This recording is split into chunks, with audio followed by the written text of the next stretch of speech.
Hey everybody, happy Thursday night. Thanks for joining the live stream. Tula Tom's in. Tula, you're in early tonight. Wallace, welcome to the stream.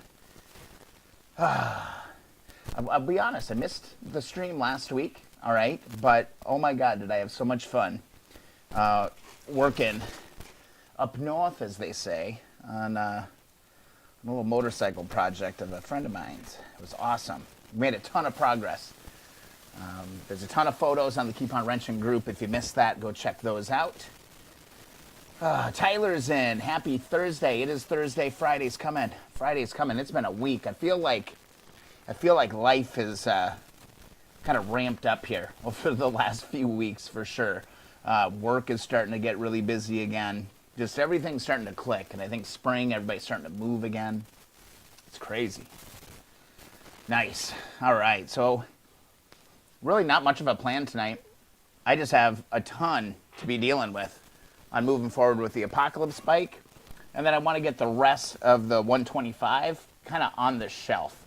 So a couple things. Let's go through the cameras. Got this bad boy. Tell you what, I've been just trying to absorb as much information as I possibly can when it comes to truing wheels. And I don't know if we're going to really get into this stuff tonight, but it is a finicky business. You can kind of see that wobble in that. It's not too terrible. This front wheel's not too bad. But it's got some horizontal drift, I think is what they called it. And the horizontal isn't bad. The vertical is not very good on this one. So we're going to deal with that. I haven't made any progress on the engine, okay? I mean, it's just sitting here. I've done just a little bit of cleaning. I mean, it isn't terrible, but I know we can do better, so I want to do that. But I also just want to get this 125 kind of on the shelf. We kind of dropped it, you know, kind of quit in the last marathon session. So that's the entire 125 is sitting there on the shelf right now, which is kind of cool. It's all there. Well, we got battery box, air filter, all that stuff. I've never dug into one of those, so I think we'll probably dive into some of that. We might finicky get hanging around doing some stuff with the wheel truing, but again, I've never done it, and I'm just trying to be a sponge. Absorb. Got kind of a fun little Evaporust project that I want to work on tonight. Had this idea while I was up north, and I think it's going to help me out. It actually makes me think that I am going to do the CL exhaust on the Apocalypse bike. Go back to that 69 or 68 CL exhaust, put that on here, and then I'll make the 1968 CB a proper CB by putting CB pipes on it, so that'll be good. What have you all been working on? Good things, hopefully. All kinds of stuff going on with the pages. Let me link up my window capture here. And let me see if I can get this working here. Keep on wrenching. Oh, where'd it go?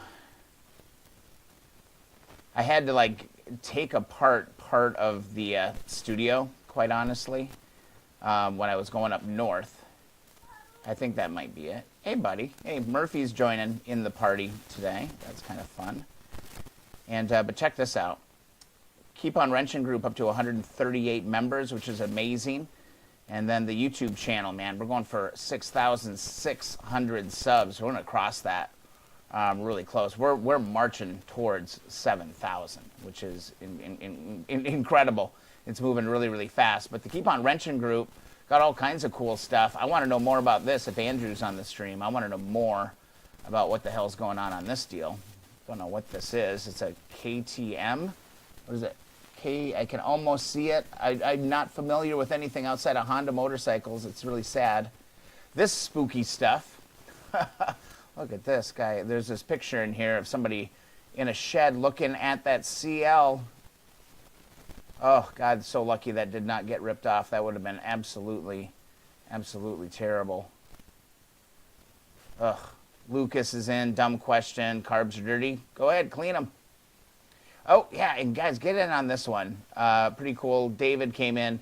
He's like, post a picture of your garage now. I need to do that. But yeah, it looks like he's got an engine all tore apart here on the bench. He's got a nice little workspace going on there. See some nice DeWalt tools. Good stuff. But get in there if you're part of the group. If you're not part of the group, go request access to the Keep On Wrenching community group. I think that'd be great. And I still have stickers. Stickers are available. Go to keeponwrenching.com. We'll get that over to you just as fast as we possibly can. Tula Tom, you're still working on the engine. Hope to make a dent this weekend. It's supposed to be a beautiful weekend here in Michigan. So I hope you make some progress on that. You went a lot further on that engine than I did, so you get the gold star. Tyler, just painted my rear rim and hub satin black. Gonna lace it with stainless spokes. That'll look really, really sweet, dude. I was really happy. That wheel back here, the one, did I have that? Yeah, this one, laced it first try. First try. Went together, no problem at all. That was pretty thrilling, actually. I was like, I think I know what I'm doing.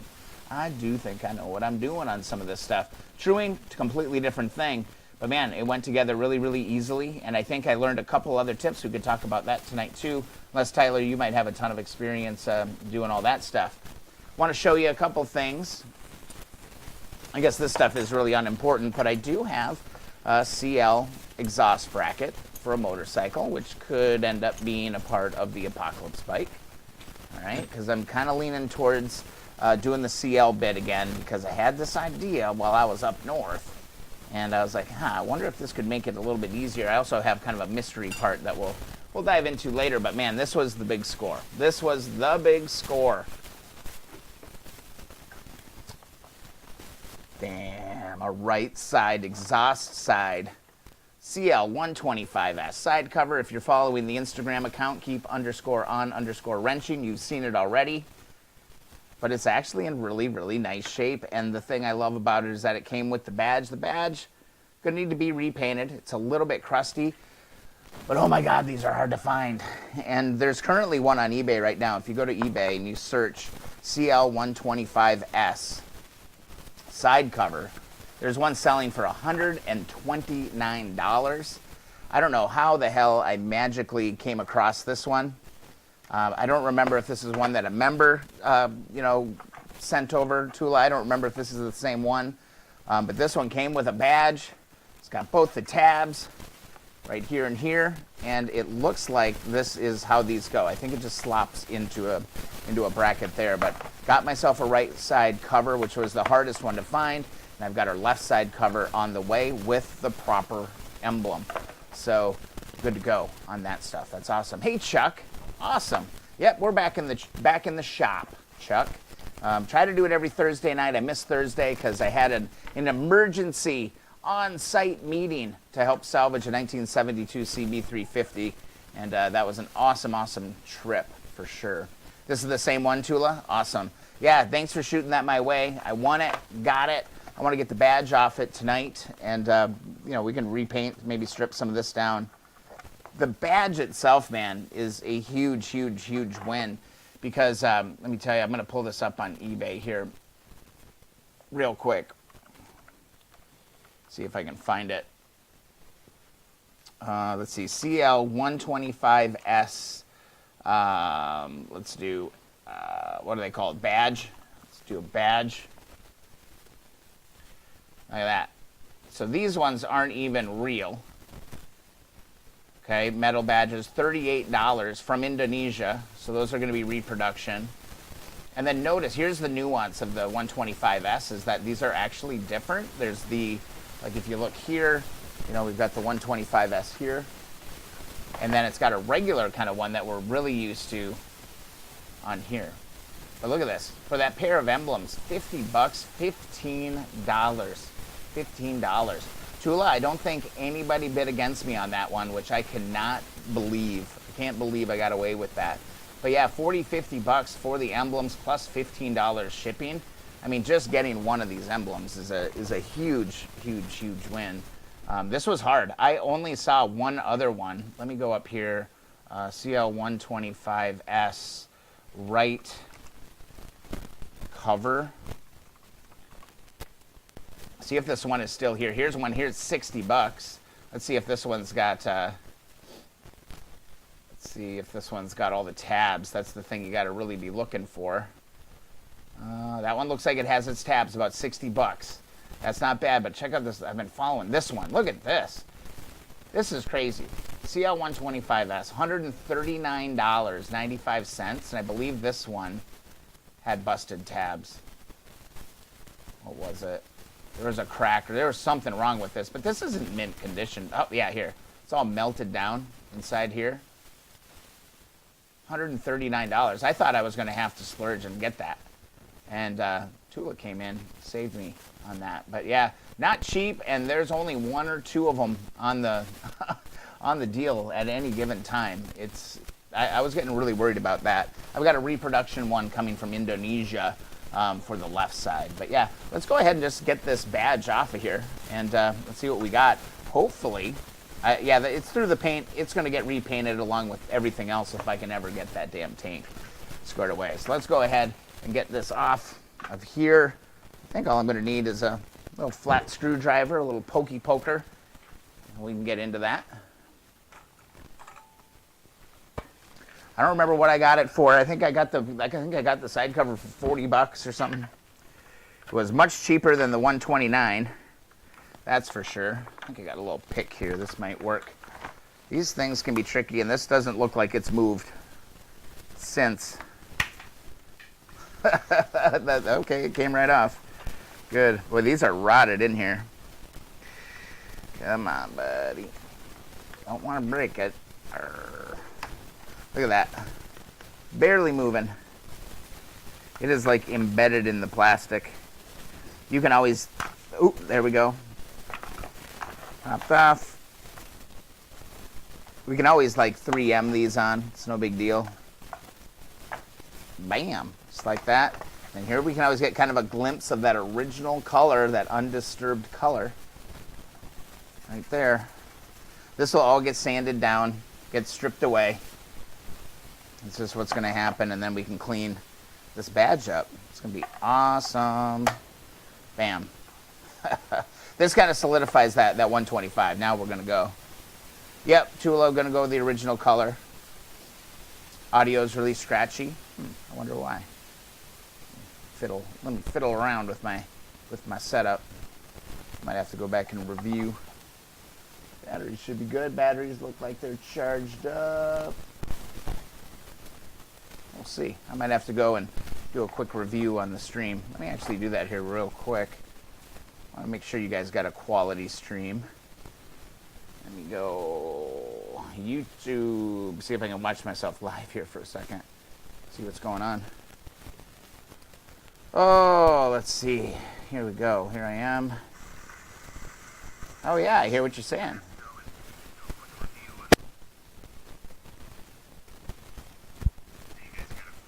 Yeah, that's kind of annoying. I'm going to see if that straightened it out. I just kind of powered down, powered up. And if not, I will just grab some fresh batteries.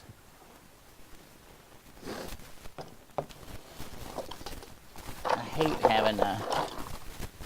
having a scratchy audio for y'all. The other thing it could be the mic, which I have an extra mic as well, because I'm prepared like that.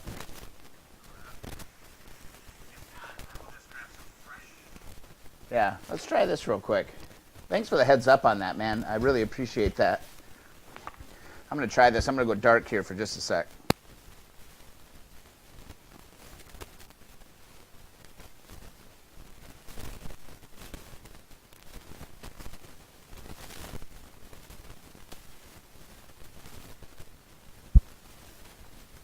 All right, should be back. Tula, you liking the mug? I love that mug. I think that mug's legit.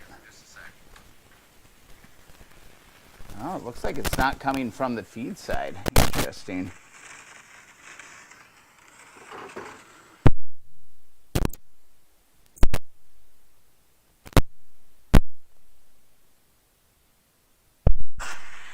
There we go. Let's try that. Yeah, I can definitely hear that scratchiness in that feed.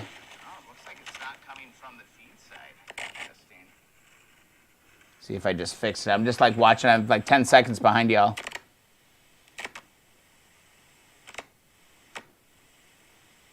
Sorry if any of you are using earbuds. There we go. Let's try that. I think that fixed it. Definitely hear that scratchiness. I think we did it. Better, guys? I think that's better. I think it's more better. Just want to make sure I've got good audio. Yeah. Let me know if that's better. It should be better. I think it's gone now. I think it was just a bad cable that I swapped out, so I think that's good. Oh, hit the like button. Tyler, thanks for reminding people to hit the like button. I always appreciate that because I always forget. It's time to crack a beer. Two-Hearted Ale. In the shop tonight. It's Thursday night. One more day to go. Awesome, Mike. Thanks for the heads up. Much better. Got to watch the red audio cable. I must have bumped it because I had to tear everything apart because I was like, oh, there might be a chance I could live stream up north. And then I had to kind of quick put it all back together. So if it fades out, let me know. Let me know. I don't know. This 125, I really can't stop thinking about it. I'm just excited about it. I think it's just I think this is going to be a quick progress or kind of a project. And we're going for that same color. Remember, I got the paint. That should match just about perfectly. So I was happy to get the side cover. That was a win there for sure. And that's really the only new thing that I've got going on. So I don't want to get into this right now, okay? Maybe after I have a beer and I build a little liquid courage or something, maybe I'll get into this. But not right now. What I really want to do is focus on this idea that I had when it comes to getting rid of rust on exhaust. And you guys know that I love myself some Evaporust, right? I'm a big Evaporust fan, except in order to Evaporust something like a freaking exhaust system, I mean, you're going to need a lot of Evaporust and a really big bin.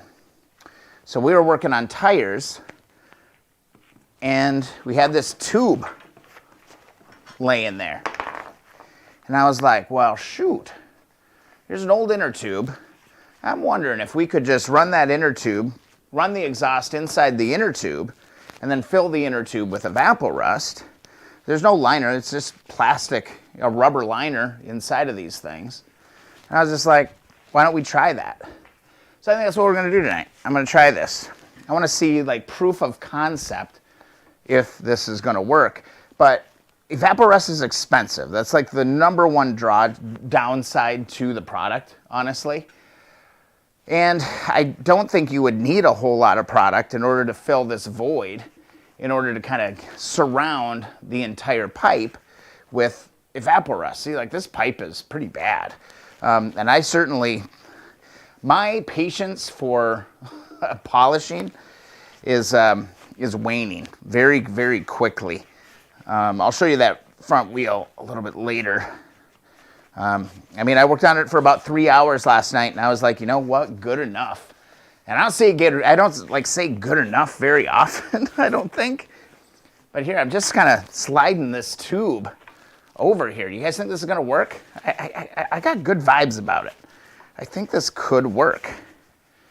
Just put this around here, and then we'll fill up the outside of it. No reason to get on the inside of the pipe, right? Just kind of pushing this through here and get it lined up on this. If this works, I mean, you could, a CL pipe is a little challenging because for some unknown reason, they weld, this muffler, to the damn thing. But if this works in theory, you could do this with pretty much anything. So what I was thinking was, just get this where I want it. Pull this up here, get as much tension kind of out of it so it kind of sits free. Okay. It's like that. Not too worried about the top end of it. And then down here on the bottom end of it, right here where I'm looking, you guys over here, I think what I can do is I can just zip tie this. Zip tie this real tight at the end, fill it up from here, and let her go. So I'm thinking, I don't want it to go necessarily inside the pipe. That's the one thing I want. So I think I'm going to go right underneath where that clasp is going to go. I'm just going to try and zip tie this a little bit. Whoa, I got to take my gloves off for that. But you guys kind of see what I'm trying to go for here? Just to kind of encapsulate this thing in some Evaporust. And then I can just kind of let it sit. There, it's right on the edge here of that. I'm going to pull this down. Just like that. Give that another jerk. Put one more on here, just for good effect. And even if you get a little Evaporust in the pipe, that's not going to really matter. Probably be good for the pipe. But just like that. And, I mean, just in case I could put one around the inner tube. First I thought, like, oh, just tie a knot in it. But that's kind of wasteful.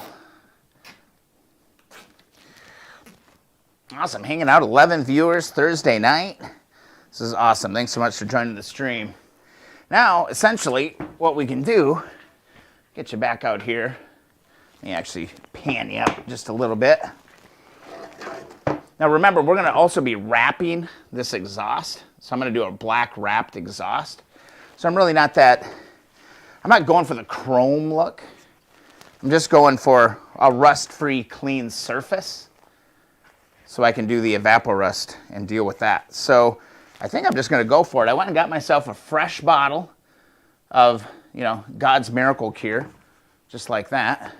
And I think we're just going to go for it, try to fill it up, and then we can hang it up. I also did pick up some of this gel. I've heard a couple people be mentioning this stuff. The gel is something I'm a little curious about for sure. So it's all good. So you want to make sure I'm not missing any chats. Looks like the sound's getting better. Everything's good. Awesome. So I think what's going to be easier is if I move some of this out of the way and we actually transition over to here. We go to the little Workmate. I tell you what, this little $35 Workmate, new from Home Depot, has come in so freaking handy. Got a little bucket down below. And then what I can do is just wheel this thing in a little bit just to hold the pipe. Not crazy tight or anything. Now, I should be able to just fill this with Evaporust. So let me get you down here. There we go. There we go.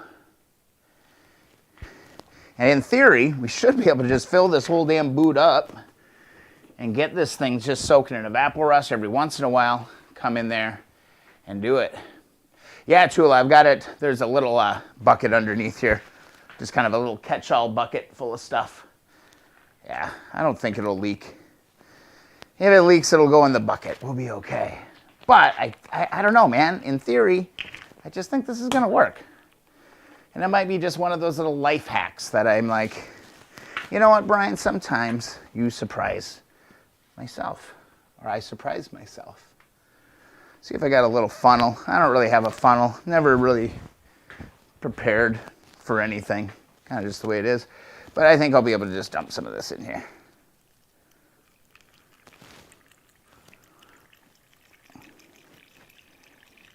I'm curious to see like how much it's going to take to. Oop. Don't spill the magic liquid. About a gallon. I hope that's enough. Alternatively, oh wow, it's already up here. This took about a half a gallon. That took about a half a gallon, everybody, in this sense. And yeah, look at this. We gotta go topsy-turvy here. This totally works. So here, down below, this is all full. It's not wet. And that exhaust pipe, I keep pushing it. I pushed it, I bubbled it over a little bit. I can put a little bit more in there. But that totally works. That tube is now encapsulated in Evaporust. I'm serious, like I could come out here tomorrow and just kind of agitate it, swing it around a little bit, less. What do you think of that? I think this is absolutely brilliant. I mean, I don't want to toot my own horn here, but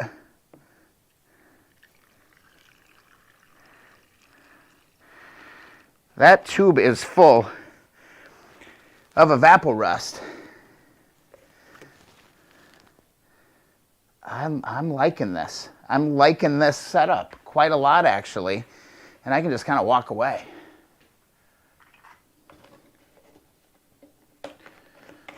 I'm optimistic. I'm optimistic, everybody. Yeah. And that is all full.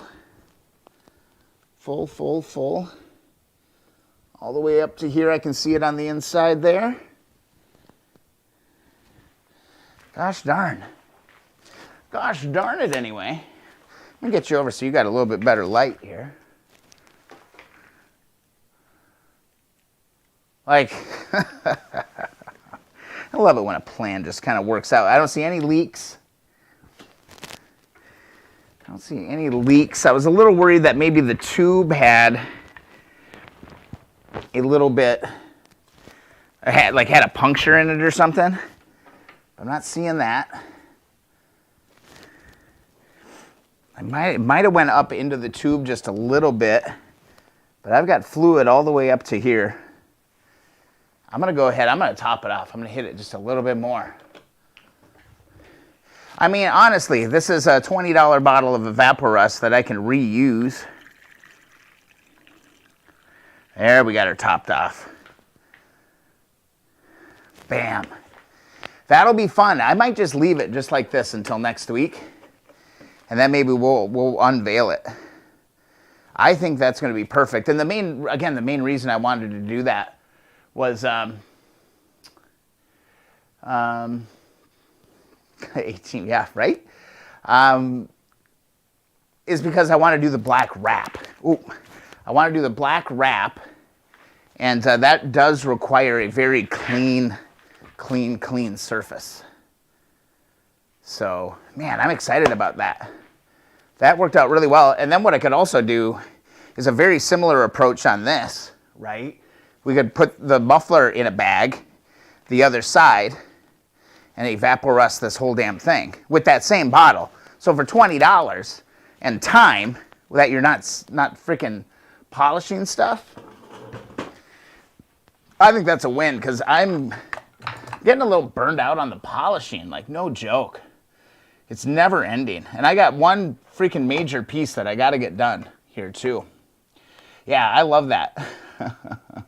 I think that's going to work out freaking beautifully. I'm stoked on that. Make sure, hey, if you're new to the stream, make sure you go request a free sticker. KeepOnWrenching.com. Thumbs up that live stream. Let's get some people in here. Let's build it up. Thursday night live stream. We're already going for 30 minutes. 30 minutes already? You got to be kidding me. Time's flying. Let me get this 125 part out of the way, and let's move on to the next project. I'm not going to lie. I'm kind of avoiding the truing stuff until I actually know what the hell I'm doing, because I certainly don't want to throw bad information out there. And then somebody goes and it's like, well, Brian told me to true my wheel like this. And then it doesn't work out, or something terrible happens. Let's just focus on this 125. Get this out of the way. I'd really just want it on the shelf and kind of out of my way. That's really all I really want. Because I need to turn my attention to it. And that's what my friend told me this weekend. He's like, dude, you're getting distracted by the 125. You gotta buckle down and get that 350 going. And he's absolutely right. I've been totally kind of distracted by the 125, but we have a lot to do here yet. Thought we made it a long ways, but we really didn't. We got a lot to do here. We got a full wiring harness that we need to get out of here. I'm going to guess that pretty much everything that we're going to deal with in this part of this motorcycle, this 1974 125S, I'm going to pretty much bet that it's going to be 10 millimeter. I don't know why it would be anything else. So I'm just going to go ahead and grab my 10 millimeter wrench. Because I, keep on wrenching. We use wrenches for the most part. And once you know, It's all 10 millimeter. Break everything free, and then we can go over to the impact and kind of speed things around. Oh, got one bad rubber seal on this. I hate that when these rubber pieces don't work out. Shootkis, that's a broke one, so I'll be looking for a new one. I think 4-into-1 has all these different parts, but this is the side cover. This is for installing the side cover. I got to have those in good shape, you know. And let's actually go ahead and get some of these rubber pieces out of here. Give you a look, see what I'm doing. Just gonna give this a little bump to the inside, just like that. Get my big paws out of the way. Push that one through. So we save this one. We can repurpose this one. A little bit of brake fluid. I was really impressed with how brake fluid restores this stuff. Yeah, that'll go in the brake fluid. We can seal that up. There's going to be 2 more over on this side. We can get those later. Let me go ahead and grab my impact. And if I have any of my bits might actually be out in the garage because I was working out in the garage. That's okay. We might have to go slow. Let me see what I got here to work with. Oh. Do any of you feel like life is like starting to kind of break free a little bit?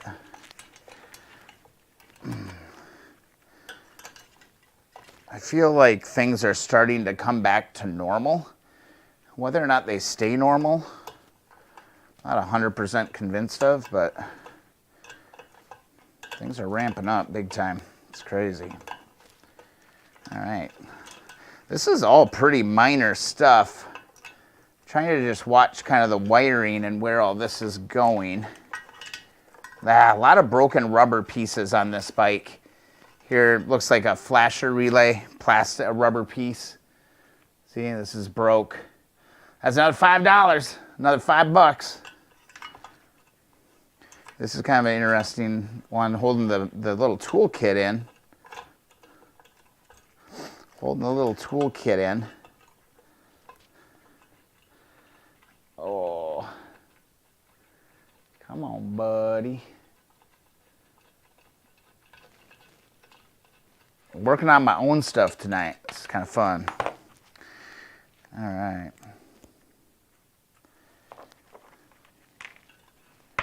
There's that. I just want to get this harness out of here, and I think that'll clear everything up. Here's our rear brake switch. Right there. Hopefully I can reuse this harness. Hey, the cool thing I'm already noticing about this bike is that this harness doesn't have to like go inside the frame at all. It actually just kind of snakes its way around here. I'm going to take a quick picture of this because this is going to be kind of important. Curtis, I've got a 72 CL450 I'm working on. One of the rubber cam chain rollers busted up. I'm going to try to get at it this weekend. Go get it, man. That's a big job. You know, that's a big job. Tearing that whole thing apart. What I'm doing is I'm just taking pictures of the routing of the wiring harness, because that's always a big question when we're working on these bikes. So I'm just taking some good pictures for reference so I know what the hell I'm doing when I come back to it. Rubber cam chain rollers. So that's inside that. So you got to take the head. You got to take the head off, right? Get in there. I mean, I'm trying to think like if I just had to do the cam chain tensioner. I mean, yeah, you got to pull that whole damn engine apart on a 350, and you're dealing with a lot more on a 450. So go get it, man.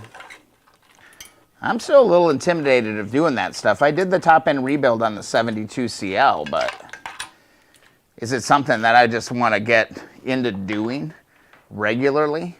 Not particularly.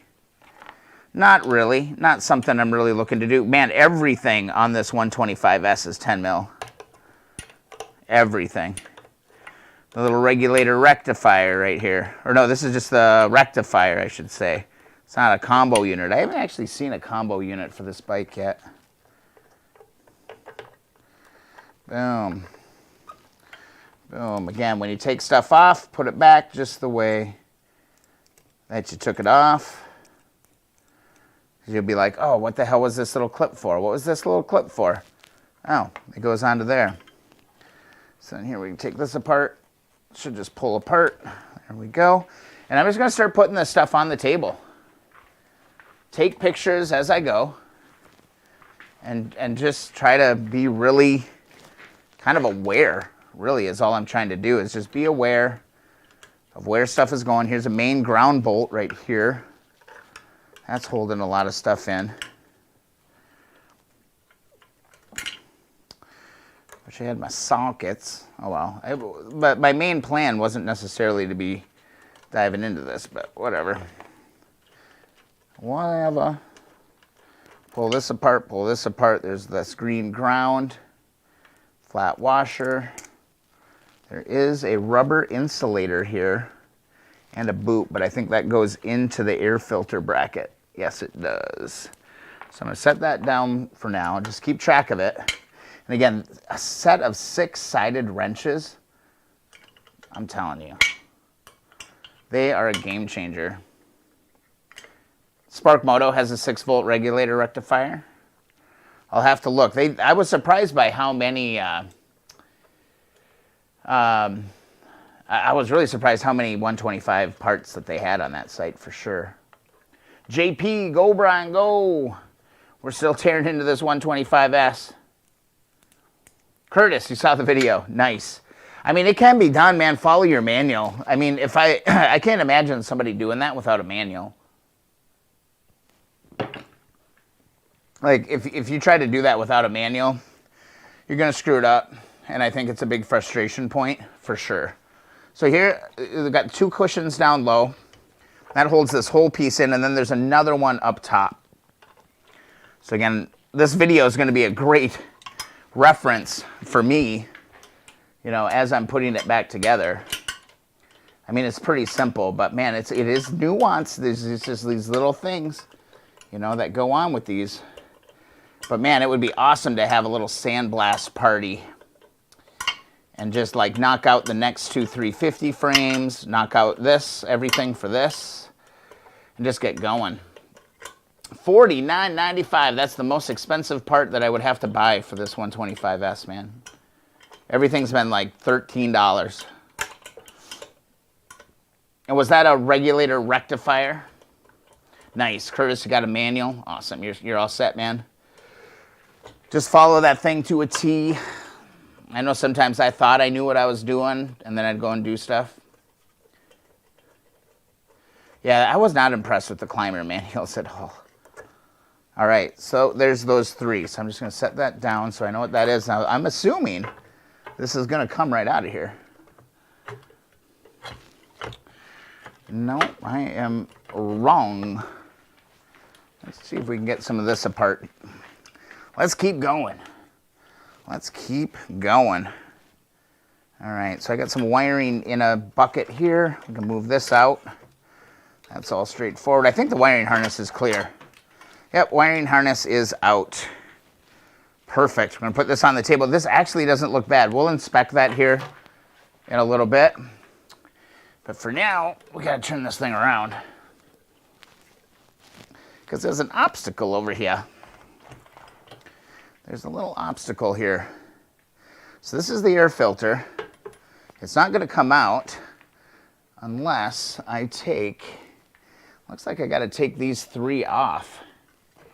Unless I can wrestle it out of here somehow. Oh yeah, it does just come out. I just have to stop being so careful. Now will it? I got it this far. Now the battery box is fighting me. Battery box, or the toolbox. Toolbox must come off somehow. Nope, that's all one welded piece. Huh. This is like a freaking puzzle. Like a little puzzle book. Yeah, it's a combo. Nice. That's awesome. I'll have to look that up, Tula. Figure that out. Wonder if it tips down. Well, it should just come straight out. I don't feel any bolts holding this together. The toolbox does move, though. There's got to be a connection point. There's got to be a little connection point on this someplace. And I ain't see. Oh, there we go. Pulls there. There's got to be. Yep, there's one 10 millimeter underneath on this bottom side. Wonder if we can see it from this side. Yep. There's one right under here. Right there. That's where it's holding me up. 10 millimeter. Man, everything is a 10 on this. Yeah, I was not impressed with that climber manual. I still got it, but I think the only thing I learned from the climber manual was that, oh yeah, that came right out. Now we can pull this whole unit out. Boom.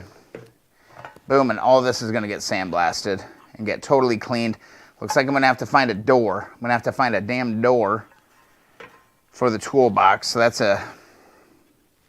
another damn thing to spend money on, right?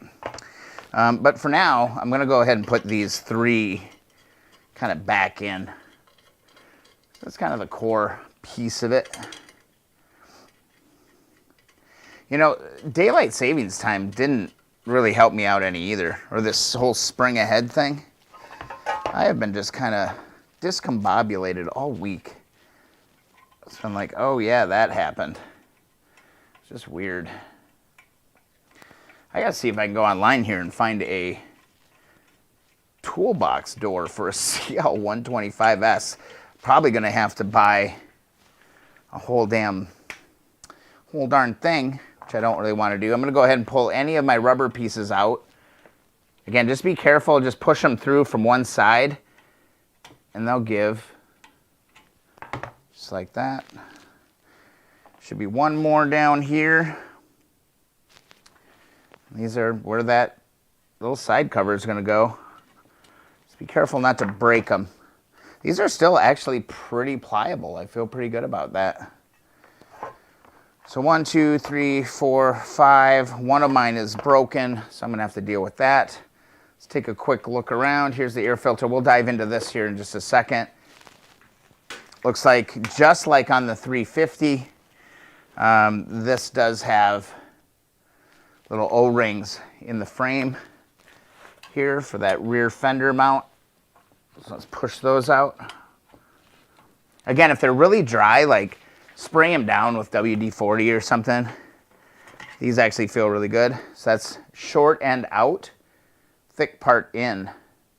It's a good reference for anybody putting one of these back together, I think. I'm gonna put all these parts back together and then just get them soaking. I recently saw the brake fluid thing, and the brake fluid does an amazing job. Like, screw the Armor All. Like, don't even mess around with that. Brake fluid. Brake fluid is the way to go, 100%. I actually should go on Amazon, or I was just at the auto parts store and get some of that. Now I just want to make sure that I've got all of my little cushions, all the little rubber pieces, because it would be sweet to get this sandblasted. Here's a couple more rubber pieces down in here that I'm going to need to get out. Where can I find a tank for a 71 CB350? eBay. John, eBay is probably the easiest place to look. I also find a lot of them on Facebook Marketplace. Trying to remember what a 71 tank looked like. I have a bunch of tanks, but it's very spotty, like which ones are actually usable. Unfortunately, I have more unusable tanks than I do. See, in here, there's a couple of little rubber mounts in here too. Get these out of here. That's a kind of a longer one. Get this down to the frame. But all the rubber is really nice and pliable yet.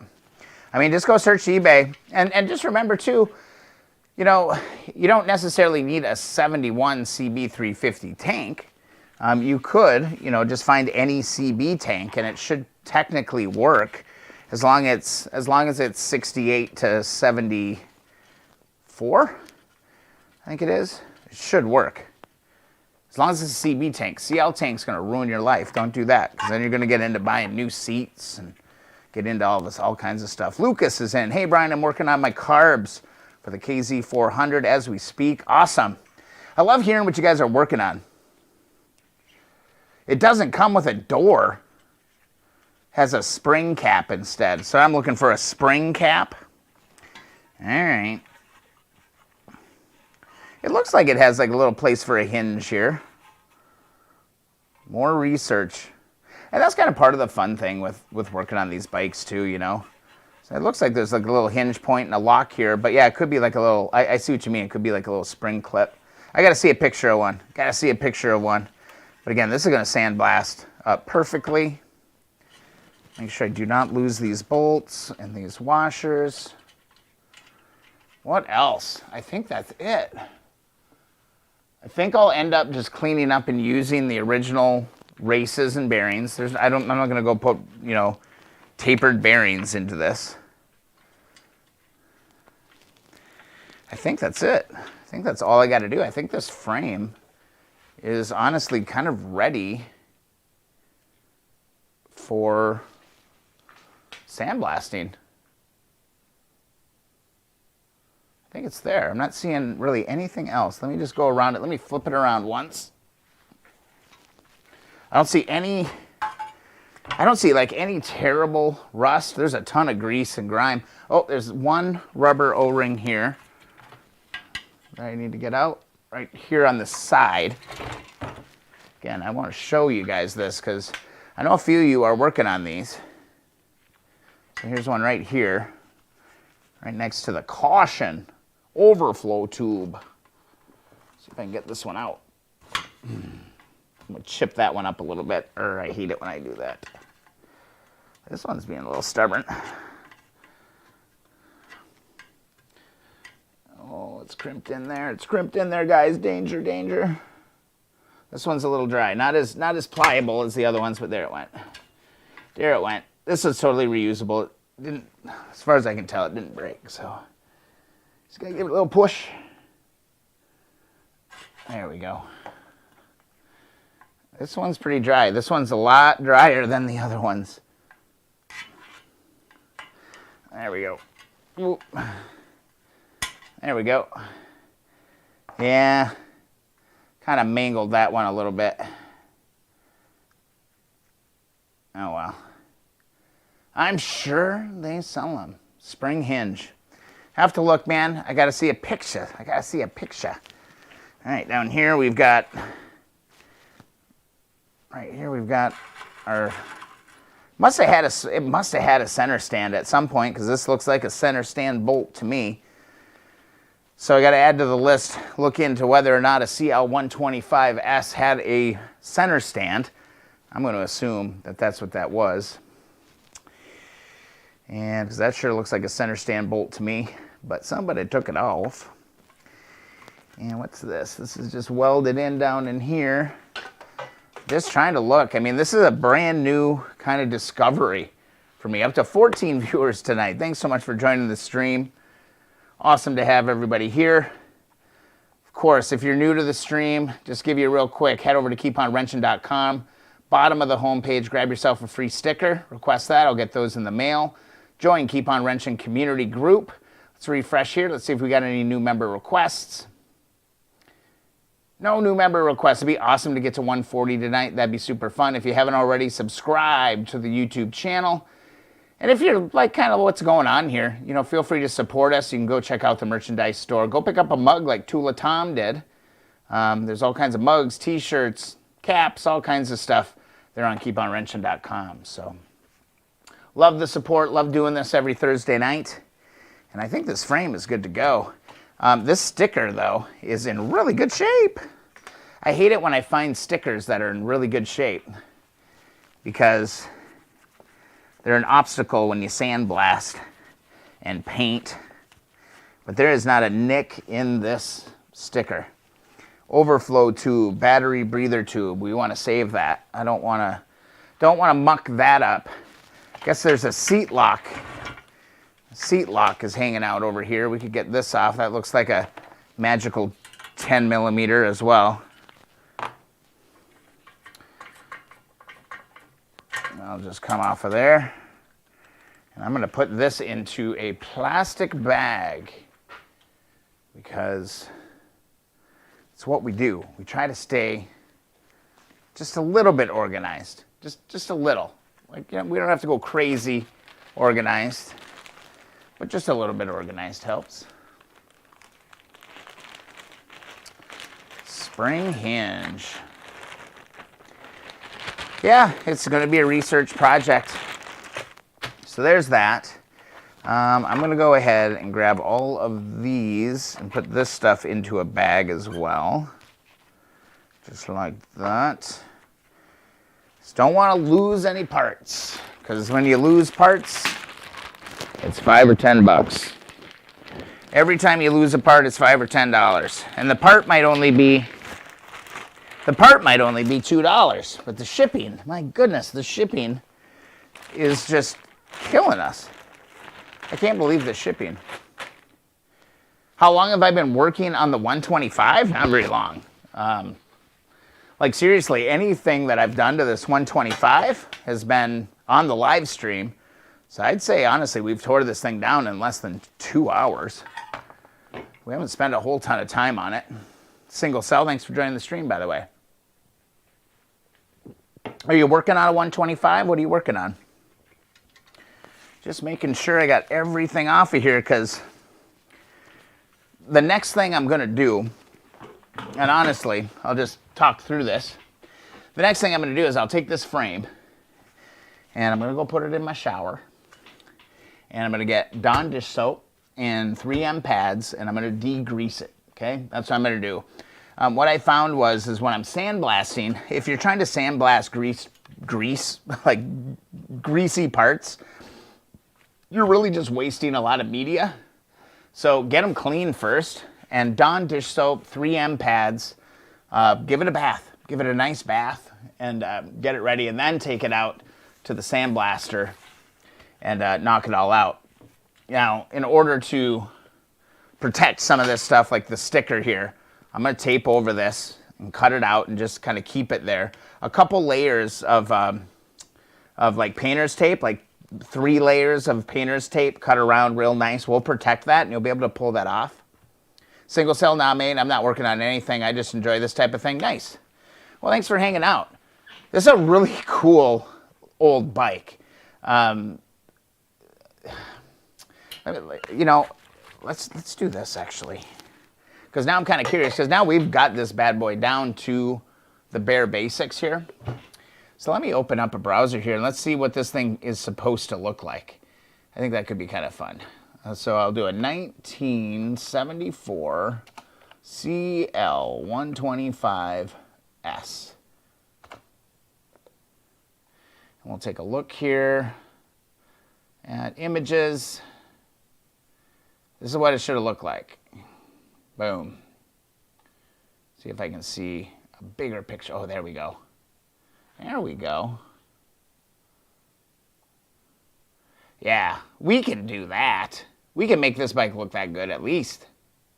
And there's that 125 cover, that little cover that goes around that.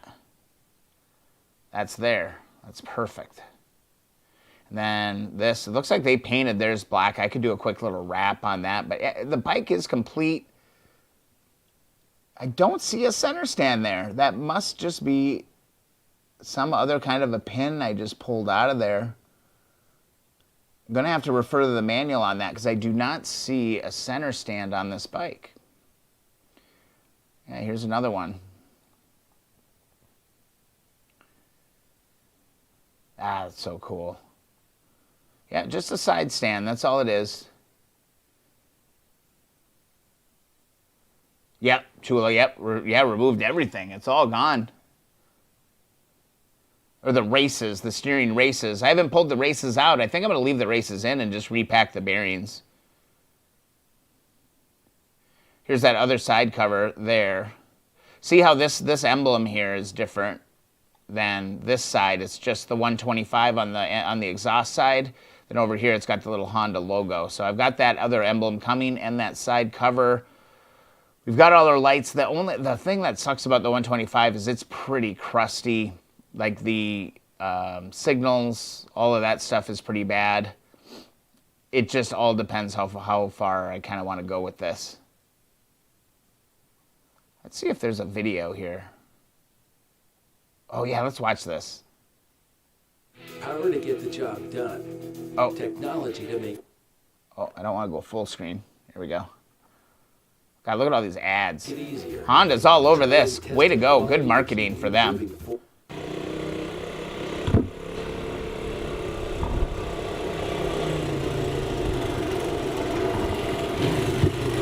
There it is. How cool is that? That's what this frame is going to end up being. I love it. Look at how dim that headlight is.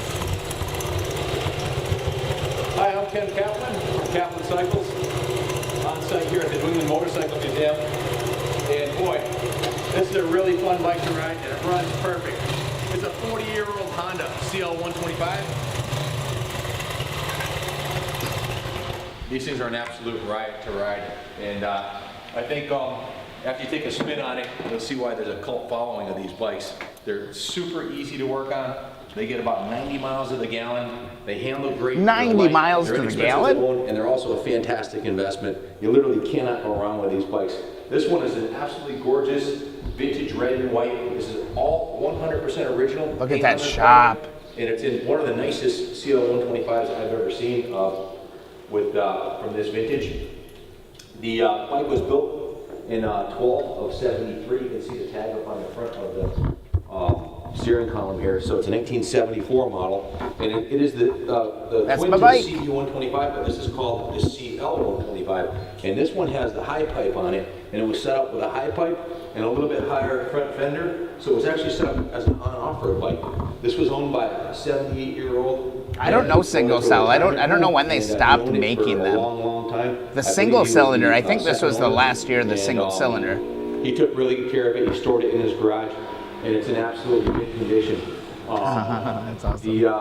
If you take a look at the bike up close, the paint is in outstanding shape. It has a nice shine on it. There's no rust on the bike. The chrome's in very different from mine. Condition. The original handlebars, there's no rust on the bars. It has new brake pads in the front. So you can practically do a stoppie with this thing. The front brakes are so good that I can't believe how good they work for a drum brake. The rear brakes are in excellent shape. The tires on it are in that's what I thought, Tula, yep. The tread's good. Thank you. A little tiny bit of dry rot on the tire, but it's still serviceable. Is it close to you, Les? Go. What are you waiting for? Go now. Set up for a passenger. The seat's in excellent shape. It's got the nice button tuck look on the side. My seat's in great shape. It's in excellent shape, and the bike's 100% stock. Good luck finding a 41-year-old on-off-road bike in the shape, original turn signals, and it's ready to go. It was just serviced by the professional Honda mechanics. Look at that. The New England Motorcycle Museum. The carburetor was cleaned in the ultrasonic carb cleaning tank. The oils were changed. It's in excellent shape. What a great reference video, too. It's in great shape. You can see it's never been crashed. Oh man, I just want to go sandblast and get all these parts painted. The original grips on this thing are in mint shape. Yeah, it's a fantastic original Survivor. The last one we sold, I had a 74 CB125, a brown one, a restored one that had more miles. It wasn't as nice shape for this. Sold and it went to England. We actually crated it up and shipped it to England. Look at those long posts. Hopefully this one will stay in the States. I hate to sell it, but we need the money to finish the museum. We need to come up with another $100,000 to cover. All right, let's support this museum. What's this museum? Kaplan America. Let's see how they're jamming. Let's go to their about page. Let's support these guys. That's amazing. Kevin Senior, Ken Junior, or Ken and Ken, Never-ending journey, hunting, restoring, riding, reselling motorcycles of all kinds. 270-year-old factory converted to a motorcycle restoration. Oh my God, these guys are living the dream. Classic Bikes in Rockville, call us. Buying or selling a bike. Where's their website? Kaplan Cycles website. Let's go over here. All right, auctions. Sell your bike. Oh, God, it's sad. Check out our live vintage auctions. Oh my God, we could watch auctions? Pickups and visitors Friday, blah, blah, blah, whatever. Look at that, an old factory. Okay, where is this? Rockville, Connecticut. If I'm ever out on the East Coast, oh, look at this. Oh, I hate Windows. I know how to do everything on Mac. This is freaking cool. 7 days a week, 9 to 5. But then it says 9 to 5 Monday through Friday. What does that mean, guys? No, that's cool. So that's what we're working on, right? That's what this is. That's pretty intense. Les, go check it out and let us know if it's worth all the hype, but that looks like a really cool place. I think that this is ready to sandblast. I need to paint, I need to tape the sticker, and this can go in the sandblasting pile. Then we got to go find this. Let me see if I can find that. Oh, I'm doing exactly what I shouldn't be doing. I'm getting on that 125 kick again. Oh, you're in Tampa. No, it looks like it's in Connecticut. So what should I search? CL125S toolkit. I want to see this door. I want to see the door. Or toolbox. Toolbox would be a better search, right? Oh yeah, it's just got a little springy springer on it. $12. There it is. Okay, I see what's going on. Well, God, I wonder if I could find that. Having eBay, I wonder if I could do like Hinge.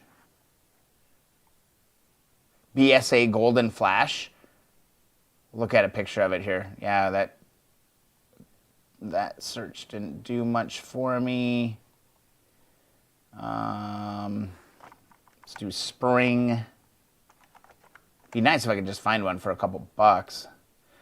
But but then that's what I'm saying. Then $8.75 to ship that little piece. Come on. So here, no, that's not right. This is what we do. Yeah, I know, they're cheap, relatively speaking, absolutely less. That's why I'm actually really enjoying working on the 125. They are really, really cheap. Let's go over here. Oh God, okay. That's a beautiful little motorcycle. Okay, I'm gonna search this real quick too. Blah, blah, blah, blah, blah. BSA Golden Flash. All right, here it is. Bam, images. That's a classy looking little bike. Yeah, it's a classy looking motorcycle. I'm with you, dude. That looks pretty cool. I love the simplicity. The simplicity going back into the 50s is amazing. I love that. Love that. Yeah, I feel like this channel, honestly, I'm just going to keep getting older with things. Like, I'm really drawn to the old stuff.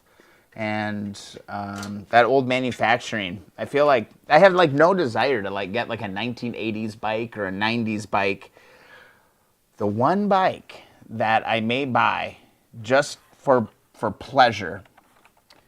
And so, like, because when you ride these bikes, it can be kind of finicky. But here, what do you guys think of this? I want active chat on this one. You can buy this bike brand new for $5,000. It's that Royal Enfield Himalayan. I'm kind of in like with this. I'm kind of in like with this bike. Built for no roads, built for all roads. It's like just a really fucking freaking cool adventure bike, like a touring adventure bike. And you can buy them new for $5 grand. $5 grand, brand new motorcycle.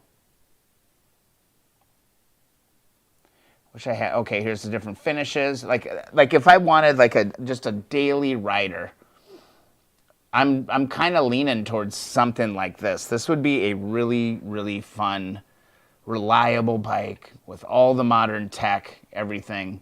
Let's go just look at photos of these. Like as a daily rider, I would do this. With all the luggage. Oh, no, screwed up. Let's go back. Just want to, there we go. Just a regular photo. And they have like all the carry stuff. Lexmoto. I haven't heard of Lexmoto. I'll look that up for sure. But they have them with all of the, here, this is a great example of it right here. Can I just see a big picture of it, please? Thank you. And then like this. How freaking cool is this motorcycle? How do you open a photo? There, thank you. That's pretty cool. Lexico Tempest 125. That's pretty small. But I don't know. I'm kind of liking just like it's got a retro feel, but it's got all the modern electronics. I love the storage. It's got a freaking rear rack on it, guys. It's got a rear rack on it. Have you seen the YouTube channel Itchy Boots? Oh, she rides one of those? I don't know, man. I think these are pretty damn cool bikes. For $5 grand? For $5 grand, I'm like all in on that. I could see that. And plus, dude, you're not cleaning carbs. You know, it's everything. Like the first ride out on my 1970 CB350 this year, a friend of mine actually took it out and rode it and came back and it was leaking gas all over the place. And I was like, oh, what the hell's going on? And like that little connector on the bottom of the carbs fell out where your fuel line goes. That brass fitting came out. It was leaking gas all over the damn place. And it's just like little things like that kind of prevent me from like making these daily riders in a sense, because there always seems to be some sort of maintenance issue that I've got to go and deal with. But man, when I go and I look at something like that, for $5 grand? I mean, I was a little blown away when I got my rider certificate. I went to Harley Davidson to do their what was it, Riders Academy or whatever the hell they call it. And man, they walking me through the showroom, and it's like every bike was like 15 grand. Like that was like cheap. And I was like, oh man, I'm never gonna have a new motorcycle. I can't afford that, so I'm just gonna restore old ones. And then a guy told me about these Himalayans, and I'm like, dude, that's a pretty legit damn bike. We gotta check out Itchy Boots. Check out Itchy Boots on YouTube. Yeah, Lexmoto Tempest. Let's look that up real quick. Real quick, and then we'll get to work, guys. Promise. 125. Image. Oh, wow. Oh, that's like a... So, where I don't know if this is a derogatory term or not, but whenever I see bikes like these, I just remember when I was growing up, they were called crotch rockets. And I don't know if that's a derogatory term or not, but Dwayne is in. Welcome to the group. Yeah, like I just remember them being called crotch rockets. Yeah, man. I mean, if that's your style, more power to you. I don't think I could ride one of those. I don't like laying on my bike. Like, I'm trying to look for a picture of, like, riding position here. It looks like I'd be laying on that bike. Yeah. I can't do that. Yeah. Like, I don't want to do that. I like a little bit more upright riding position, but that's cool. I like it.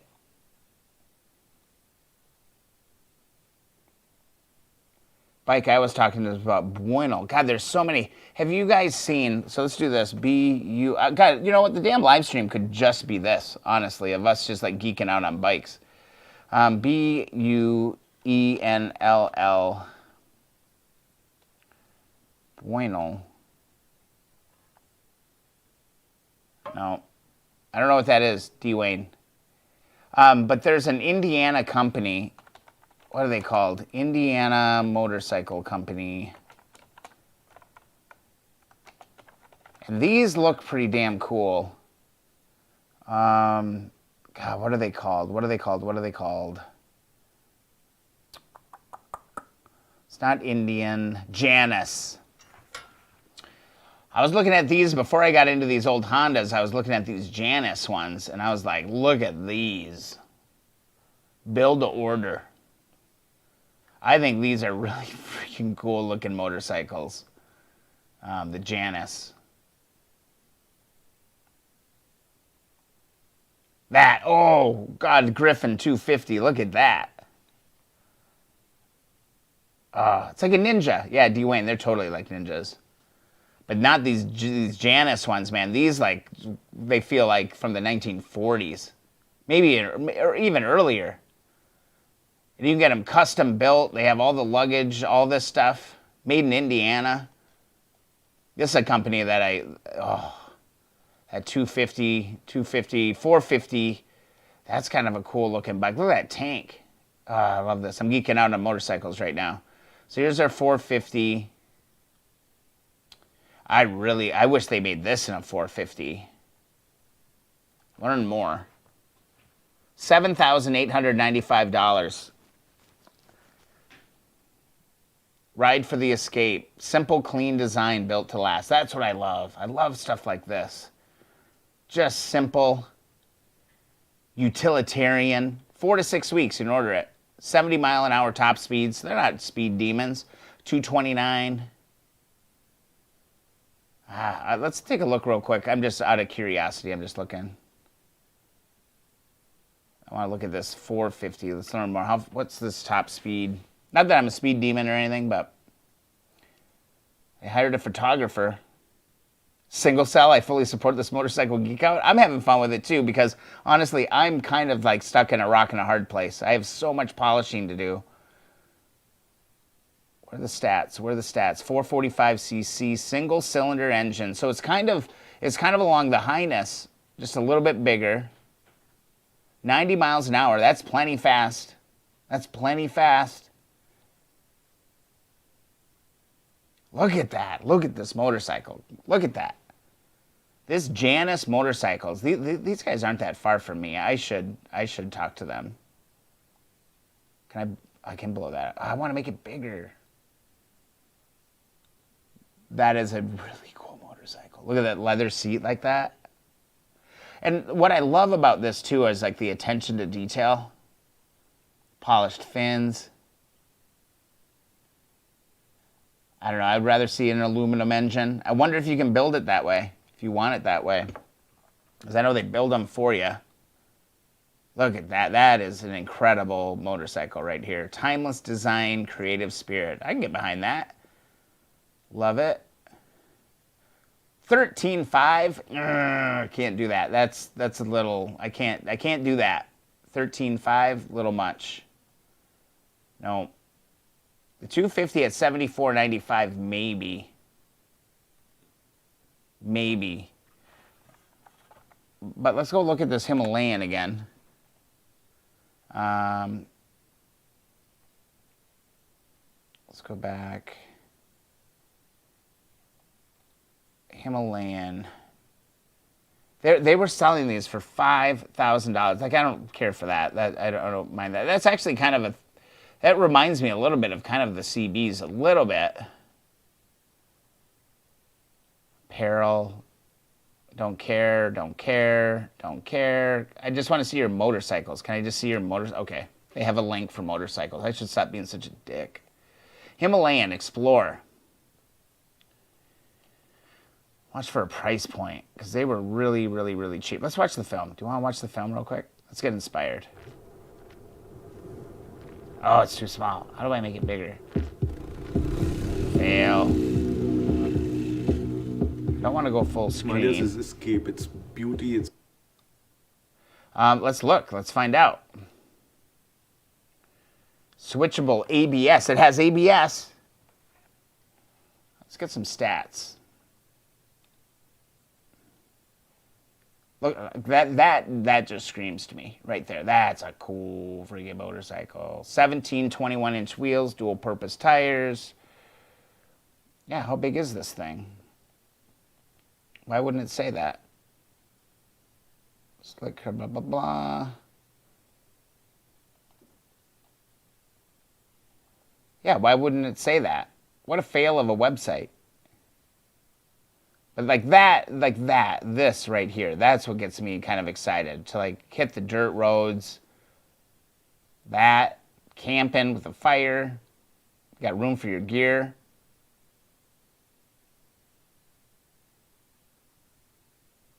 Dude, Tyler, I'm totally with you. If they, since I do focus on Hondas, let's look at the Highness next. Available in specifications. I don't want to download a PDF.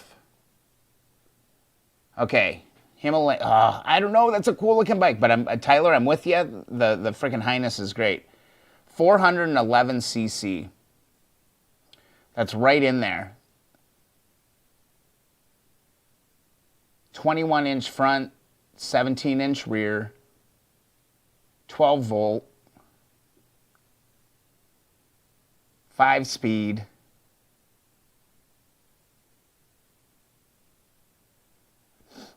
Electric start.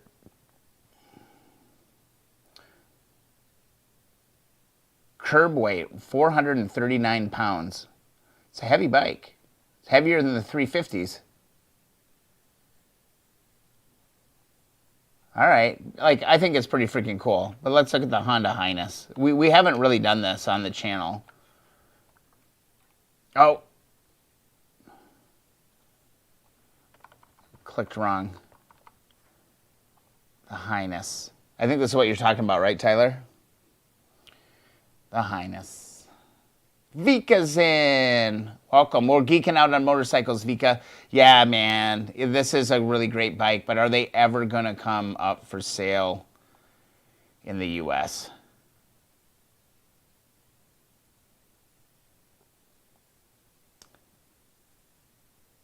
Yeah. That does have the heritage, doesn't it? It really, really does. That has the heritage of what's going on here. Love the headlight. I like the little placard on the front. I think that's really cool. Specifications. So this is 348 cc. I don't know. God, I hate to say it. Like I'm such a Honda guy, but that Himalayan just kind of speaks to me a little bit. It speaks to me a little bit because it's truly kind of meant a little bit for. It's truly meant for tour adventure, and you could do cool stuff with it. But oh, good.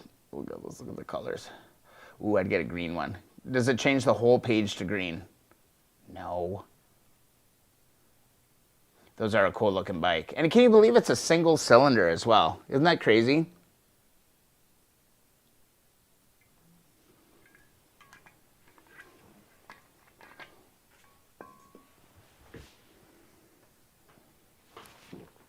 They expanded the markets. I did see that.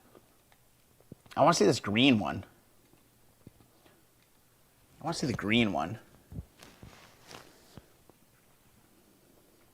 Ooh. Let's see what happens. Oh. Like, why wouldn't they just sell them here?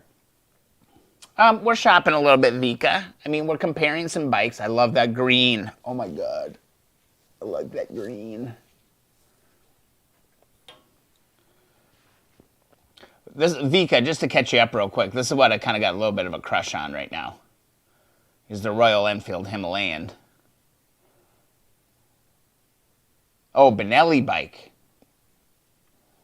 Got it. We can look at that too. I'm kind of liking this. This is like easy on the wrenching for me, man. I'm digging this, but this is what I love about the Himalayan. The Highness is special, man. I would, like, you know, if I had the means, like, I would entertain buying one just because of my love of a Honda and these old Hondas, and it is definitely a throwback, you know, to what's going on there. Let's go to the gallery real quick. Let's go over here. Yeah, but pretty much every other Honda, I'm really not that into. Is that kind of like sad to say? I'm really not that into them. Spent some time looking through their entire series, and like, I don't want that. I don't want that. I don't want that. Like, what the hell is this? What is this? I like the riding position on this. That looks like it would be comfortable. But CB1000R, I don't know if I could get into that. Highness looks pretty damn nice, though. I could get into that. I want to see the green one. I want to see the green one. I'm amazed that's a single cylinder, though. But man, then you come back and you look at this. I don't know. I mean, to each their own. You guys get whatever the hell you want. Whatever you want, right? But man, this Himalayan, that's it right there. You got gear, you got stuff, you got forever to go. Benelli bike, helmet's a throwback. I wish I could buy a bigger bike than a 125cc. You call it. So, single cell, tell me, so what are the laws in the UK? You can't have a motorcycle bigger than 125 in the UK? Yeah, Tyler, I've seen the Honda Monkey. I have.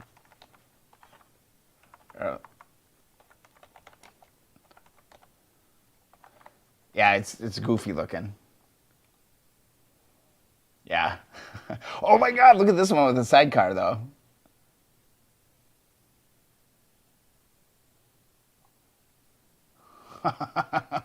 That's fun. Like if you had a bunch of property or something. Oh, not at age 18. So at 18, you can only have a 125. I mean, I think a 125 would be a good learner for sure. I mean, just to make sure. I do think you got to be safe, but here you go. Monkey.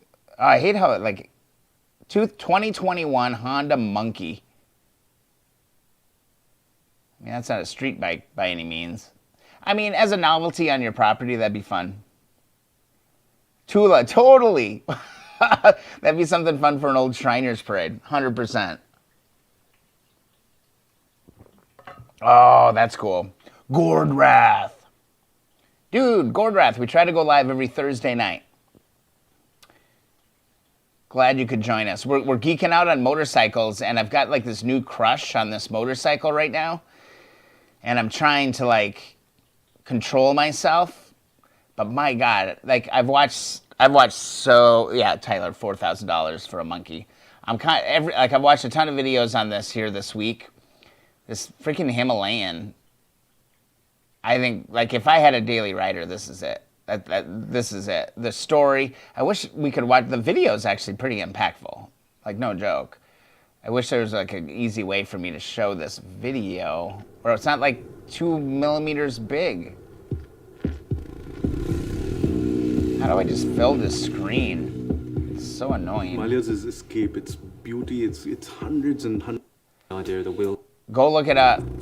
I just want to see the For bike. extra luggage, which is jerrycan, the Look at whole set of gear has gone through as much torture test as the actual motorcycle has gone through. Stamp of authority. Oh, what's going on? Oh, Gordwrath, I know, but last week you went to your friends. How'd that go, by the way? Oh my God, last week, the last week was amazing, honestly. I had so much fun.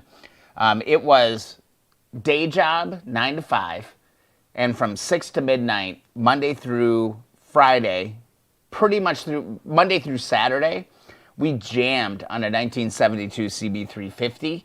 And I'm wondering, I don't know if Brad is in here tonight or not. But man, we made massive progress. When I got there, that bike was still pretty much sitting original in his garage, minus the front forks and the gas tank and all that, because I painted all of that. And we took that thing apart Sunday night. Every night we had a project, and we just flowed right through that thing, and we were back to reassembly on that. It was incredible. It was incredible.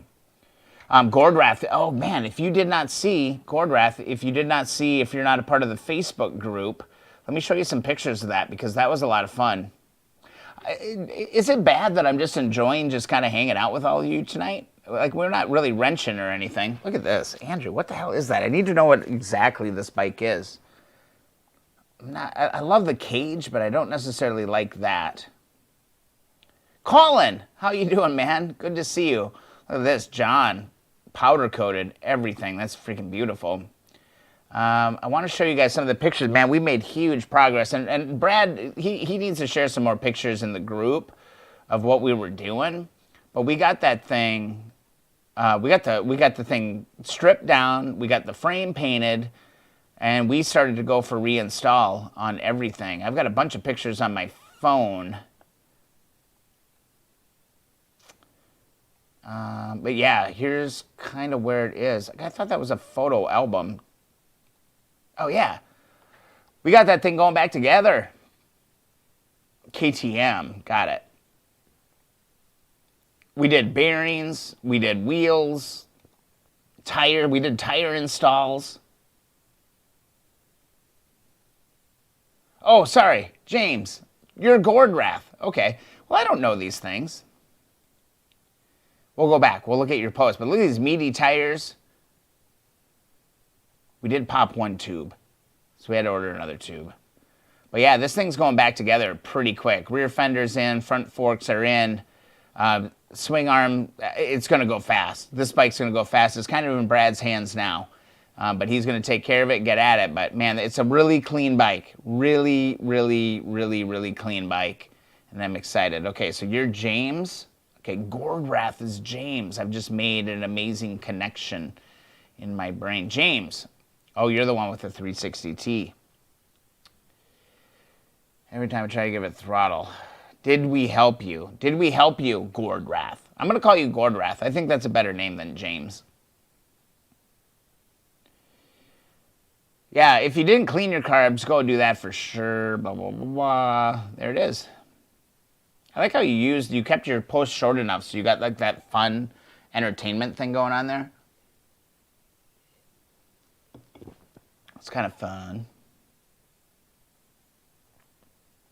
Love these old ads. And then Michelle. Michelle is somebody. I wrote the note down someplace of like who this was. If you're watching, let me know. Who is Michelle again? I am the worst with names. I'm like the guy, I'm the guy that you would meet, or like we might know each other well, but I won't remember your name, but I know you, and I'll be like, oh, hey man, how's it going? And just bypass names at all costs. That's what you do. Just, hey man, oh my God, it's so great to see you, man. This is what I'm looking for. I'm looking for something like this. The Dream, I'd like to get an old Honda Dream. I would like to find the C90. I want to go older. I just want to go older in bikes. I don't want to get newer. I don't want to get newer on bikes. The only reason why I would go newer on bikes is if I wanted to get a daily rider like this. This freaking Royal Enfield Himalayan is like haunting me right now. It's just like in my dreams. It just seems like such a functional motorcycle. Gordrath. Hey guys, don't forget to like the stream. Yeah, thumbs up that stream. It definitely does help. And I haven't been pitching anything. Honestly, I'm just having fun. Just, oh, there it is. There. Every time I see this picture, I'm like, yeah, That looks like a hell of a lot of fun on a very capable motorcycle that'll pull you through all that.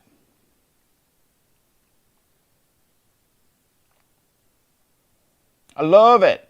But then there's the Highness, there's the Monkey, there's the Highness. This is just a classy, nice. You got to go ride to church. You know, that'll work out okay. It'll work out good. Jared, what's up, guys? New here. Been working on an XS100 special.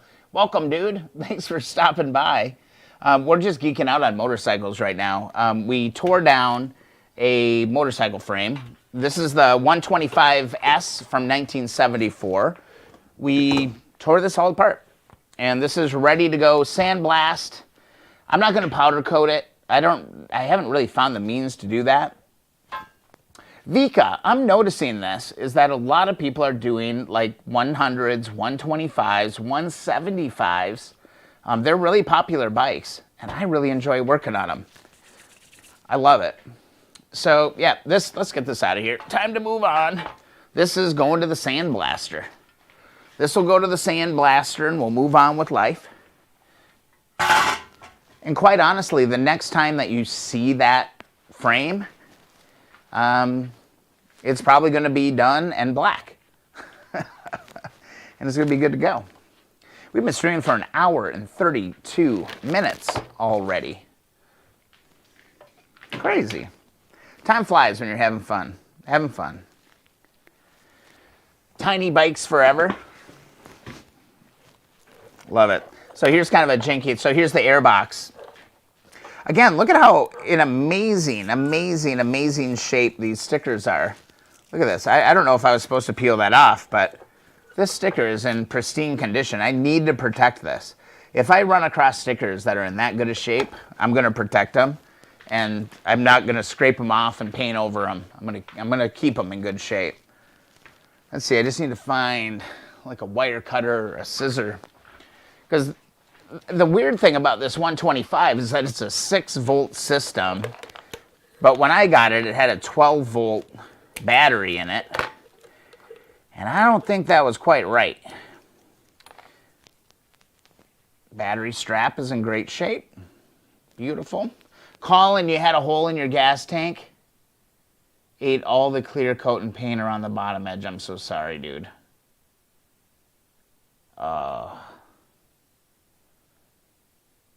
I'm sorry, dude. That is a really devastating feeling. Like, moment of silence for Colin, because all that work into painting that tank, and then to have that happen, have a pinhole like that, to do that, moment of silence.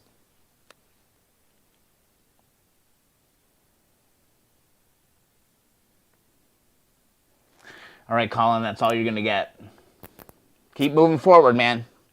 Keep moving forward. Fix it. You know, in the last live stream 2 weeks ago, you know, we soldered some pinholes. And, I mean, you can fix that stuff. So, but yeah, that sucks, especially if you went and did all that. Jared, the Facebook page. Let's go hop over there. Keep on Wrenching Community Group. Charlie Cooper's asking to get in 3 minutes ago. We'll let him in. Keep on Wrenching Community Group on Facebook. Go ahead and do that. Let's get Charlie in here. We'll get him in. Man, we're going to make 140. We're going to make 140. Dude, if you request, we're going to make it. We are going to make 140 tonight. And that would be amazing. Keep on Wrenching Community Group is at 139. You could be member 140. How cool is that? Do it. Make it so. Let me know in chat when you do that. We'll go and do it. Look at the one I said, Dwayne. This 1982 CB350K. Okay, control copy. 11 of 12 worked. Oh, so close, dude. So close. Oop, there's Jared. Let's get him in. Let's get to 140. Let's get the group to 140. He's in. Bam. Success. Success. We're at 140 now, guys. How cool is that? Welcome to the group. We have a really cool group. I love following this. Vika, right? You were 50? 140. I never thought we'd get this big. That's huge. Okay, I'm supposed to look at some other bike here real quick. So we'll get rid of the monkey. I'll try to remember how this goes. I think this is what Dwayne wants us to look at. The Highness does kind of look like that. I could see a similarity in that, for sure. That's a 4-cylinder for sure. Oh yeah, it's a 750K. All right. Colin, look at this sticker. Peels off the protective layer. I had to protect this. It just fell off, Colin. It just came off. Jared just finished Yamaha XS400 2. Nice. Keep on wrenching. Thanks, Vika. Yo, it's getting late here. I'm out single cell. Thanks for stopping by, man. Thanks for adding to the conversation. It was great to see you. I hope you're still around. You can see that. Thank you so much. Go get your free sticker. I'll send one over to you. No worries.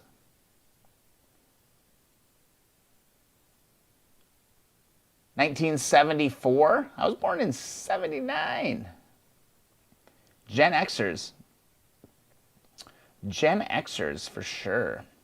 All right, let's get back at this. I want to get this all tore apart. So what I want to look at here on the 125, and I told myself tonight, I was like, Brian, don't focus on the 125. Focus on, other things.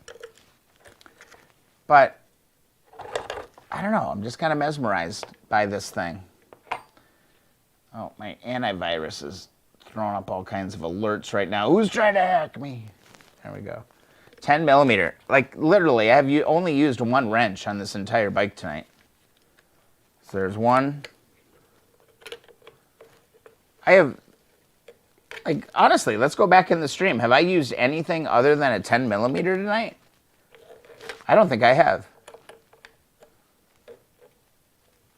Everything on this 125S has been a 10 millimeter wrench. So these three are gonna, these pancake and hold this air filter together. Hey, hello, New Zealand. Awesome, man. Thanks for joining the stream. We're working on a 1974 CL125S. Chris graduated high school in 1979. There you go. One of the interesting things is when I look at the demographics on my YouTube videos, I perform very well among like 54 and up. Wonder if there's a little nostalgia play going on with a lot of this stuff. Because I do have a lot of, people who probably rode these bikes when they were in school. So that's 3 bolts. I'm anticipating this thing is going to pull apart, and it does. Just like that, that's going to come apart, and here's that air filter. Awesome. So now I know that, oh, wow, look at that. It just came apart in my hand. All right, 4-into-1 actually sells this, but look at this. This is deteriorating. I just touch it, and it deteriorates. So this is going to need... Colin, you're from the future. Oh, no, Colin, you're young. You graduate in 2022. I was like, what? Look at this. Look at how... Time. I'm just touching this with a screwdriver. I'm not trying to hurt it. I'm just touching it. And it's wrecking this. Let's see if we can get this out. Wow. Yep. All right. I'm going to 4-into-1. I'm going to order a new air filter for sure. I wasn't sure if I had to, but now I'm pretty damn sure that I do. Everything looks good underneath. Yeah, this is just disintegrating in my hands. Vika, you have a spare filter? Look at that. It just crumbled in my hands. All right. I was curious. I wanted to take it apart to look at it because I saw it for sale on 4-into-1. And I was like, oh, I should probably get that. But I wasn't sure. I wanted to make sure it was what it was. This all looks clean here. I just need to get rid of some of this gunk in here. The CB750 Scrambler, that is a cool looking bike, Dwayne. Absolutely.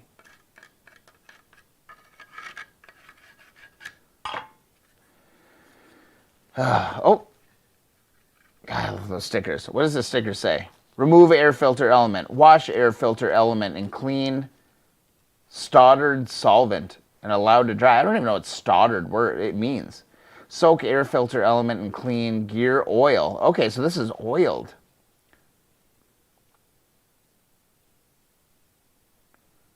Reinstall air filter elements. That's why it's oiled. It's like oily, because this actually gets oiled. Oh, nice. You found the rubber. Dude, what I found since making that video, Reagan, I hope I'm saying that right. Reagan, freaking brake fluid works amazing for restoring rubber parts. But yeah, what I did in the video works too, but the brake fluid works really, really well. I'm glad you found the video. It's really interesting to see how people kind of find the channel and kind of start jamming on stuff. It's like really random videos. People will find me because I made 200 videos. No, Vika, the 350 ones, no, they're not oiled. No, they're not oiled at all. They're just dry filters. Yeah, so that's new to me. I didn't know that. Gonna have to read the damn book. Gonna have to read the book. Put these back in, man. Awesome, Reagan. Thank you for showing up. I'm glad you found the stream. A funny story. So, Regan. I think it's Regan, not Reagan. Regan makes more sense. But I have a funny story for Reagan, because Reagan was, of course, a U.S. president. And when I was in school, I had to write a paper about the Reagan assassination or assassination attempt, because he wasn't actually assassinated. There was an attempt. And I wrote this paper, and I turned it in, and I thought I was real smart. Hey, Zach. And I turned it in, and I got it back, and there was red all over it. And I was like, what the hell? And I spelled Reagan wrong the entire time. I think I spelled it Regan.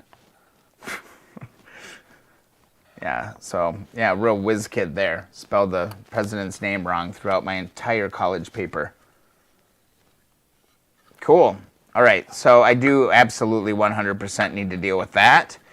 And then I've got all these rubber pieces that I've got to kind of deal with. So I'm assuming this looks like it's a flasher relay to me.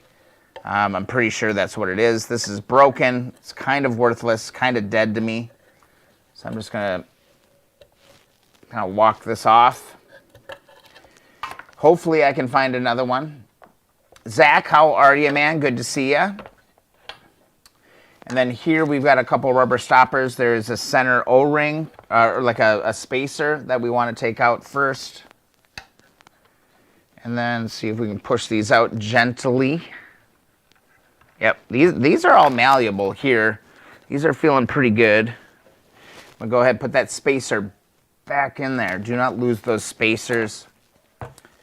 Then here, because this is all going into the sandblaster. This is all going into the sandblaster.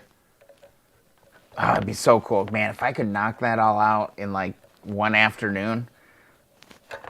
Just have a sandblast party. What I want to do is I ordered a bunch of wood. I ordered a bunch of 2x4s and plywood. And I have all this plastic sheeting. What I want to do is do like a fold-out walk-in sandblasting booth. Big enough. Oh, I just stabbed myself in the hand. Oh, God damn, that hurt. Oh, man. Ouch. Oh, that left a mark. Okay, I gotta pay attention. What was I even talking about now? The pain made me lose my attention. Ow. Oh, but I want to make this sandblasting booth. Josh Whitford, thanks for joining the stream. Good to see you tonight, man. We are working on a 125S 1974 motorcycle. And we're getting deep. These are the last little parts of disassembly that we're going through here. Nick is in the house. Nick, good to see ya. But back to what I was saying.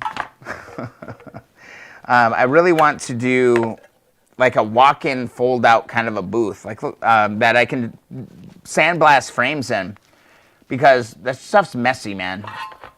And you got to have a booth of some kind. Here's another rubber stopper here. I'm so glad that I'm recording this live stream, because I am going to need every bit of footage of this to put this bike back together. But here's another rubber piece here. Lots of little parts. This was for the wiring harness right there. And there is a rubber gasket here. Okay, this is going to be tricky. I'm going to actually grab the WD-40 on this. Up to 19 viewers tonight. Awesome. We've had a really fun, chill stream tonight. I'm going to WD-40 up this gasket. This looks like this could be a real bugger to find. So I'm going to try to protect this darn thing a little bit. D-Wayne black and gold. That WD-40 just does a nice job of just kind of letting this thing release out. I'm going to have to take care of this. And again, this is going to be a perfect one. Regan, for like brake fluid, would clean this up really nice. Don't just pull on these. This is a really thin gasket. And it's important because it seals your air box. I do not want to break this. I do not want to buy this. So just take your time. Go slow. 22 viewers. Hit that thumbs up button if you're enjoying the stream. We're entering brand new territory. Brand new territory tonight. I've never been this deep on this model of bike. Love it. Thumbs up, share, get the stream out there. We're having fun. Oh, and it is broken right here. I honestly, I did not do that. I don't think I did that. That was pretty much ready to go. You can see it's really crimped. Oh, God. I'm going to have to go online and try and find one of these. Oh, God. It's really stuck down here. Man, I was doing so good. But, yeah, we got pinched here. You can totally see it. That was not me. See how this is pinched? Yeah, it was pinched around. Let's try to get it off. We can always, like worst case, like if I cannot find this part, if I can be successful in getting the rest of this off, we can always put a little bit of goop in there and salvage this. You need a new gasket, Vika? I'm willing to bet this is a pretty hard one to find. I'm so bummed that it was crimped. I might have, I don't think I did. I was being pretty damn careful. There it is. Yeah, you can look at how smushed that is. Oh, focus, focus. Yeah, that got smooshed. Smooshed in there like that. There it is. We're going to take care of that. And again, these are all parts that can be refurbed. A little bit of brake fluid, dump them in. Vika, yours is running without it. Okay, so maybe I don't need to worry about it so much. Which, congratulations again on getting that bike running. I think that's amazing. It's crazy that a freaking spark plug was so crazy. Yeah, I gotta get rid of this stuff. This is all of this air filter material is just disintegrating in front of me right now. It's absolutely disgusting for now. Right? No, I think you're good. I think you're good. I think you found the gremlin, Vika. I think you're good on that. Yeah, I'm just going to get rid of this. I know where I can get a new air filter, but this is, this is just disintegrating. It's almost like the, what are the Dead Sea Scrolls when they pull those out of there? A Gemini SST50? No, I have not. I think I can go look one up, though. Can I copy? Yes. Let's do this. Doop. Let's go over to our browser again. Let's look at, we've been geeking out on motorcycles a little bit too much tonight, but I'm all in on it. Oh, this is almost kind of like the monkey, just a little bit.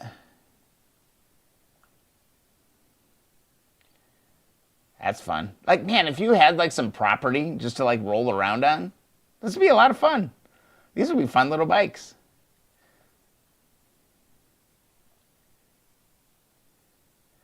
I just want to see pictures. I just want to see your pictures. I don't need to hear your story. There we go. Cool little single. Yeah, I want to see a restored one. I like seeing things clean. That one looks pretty nice.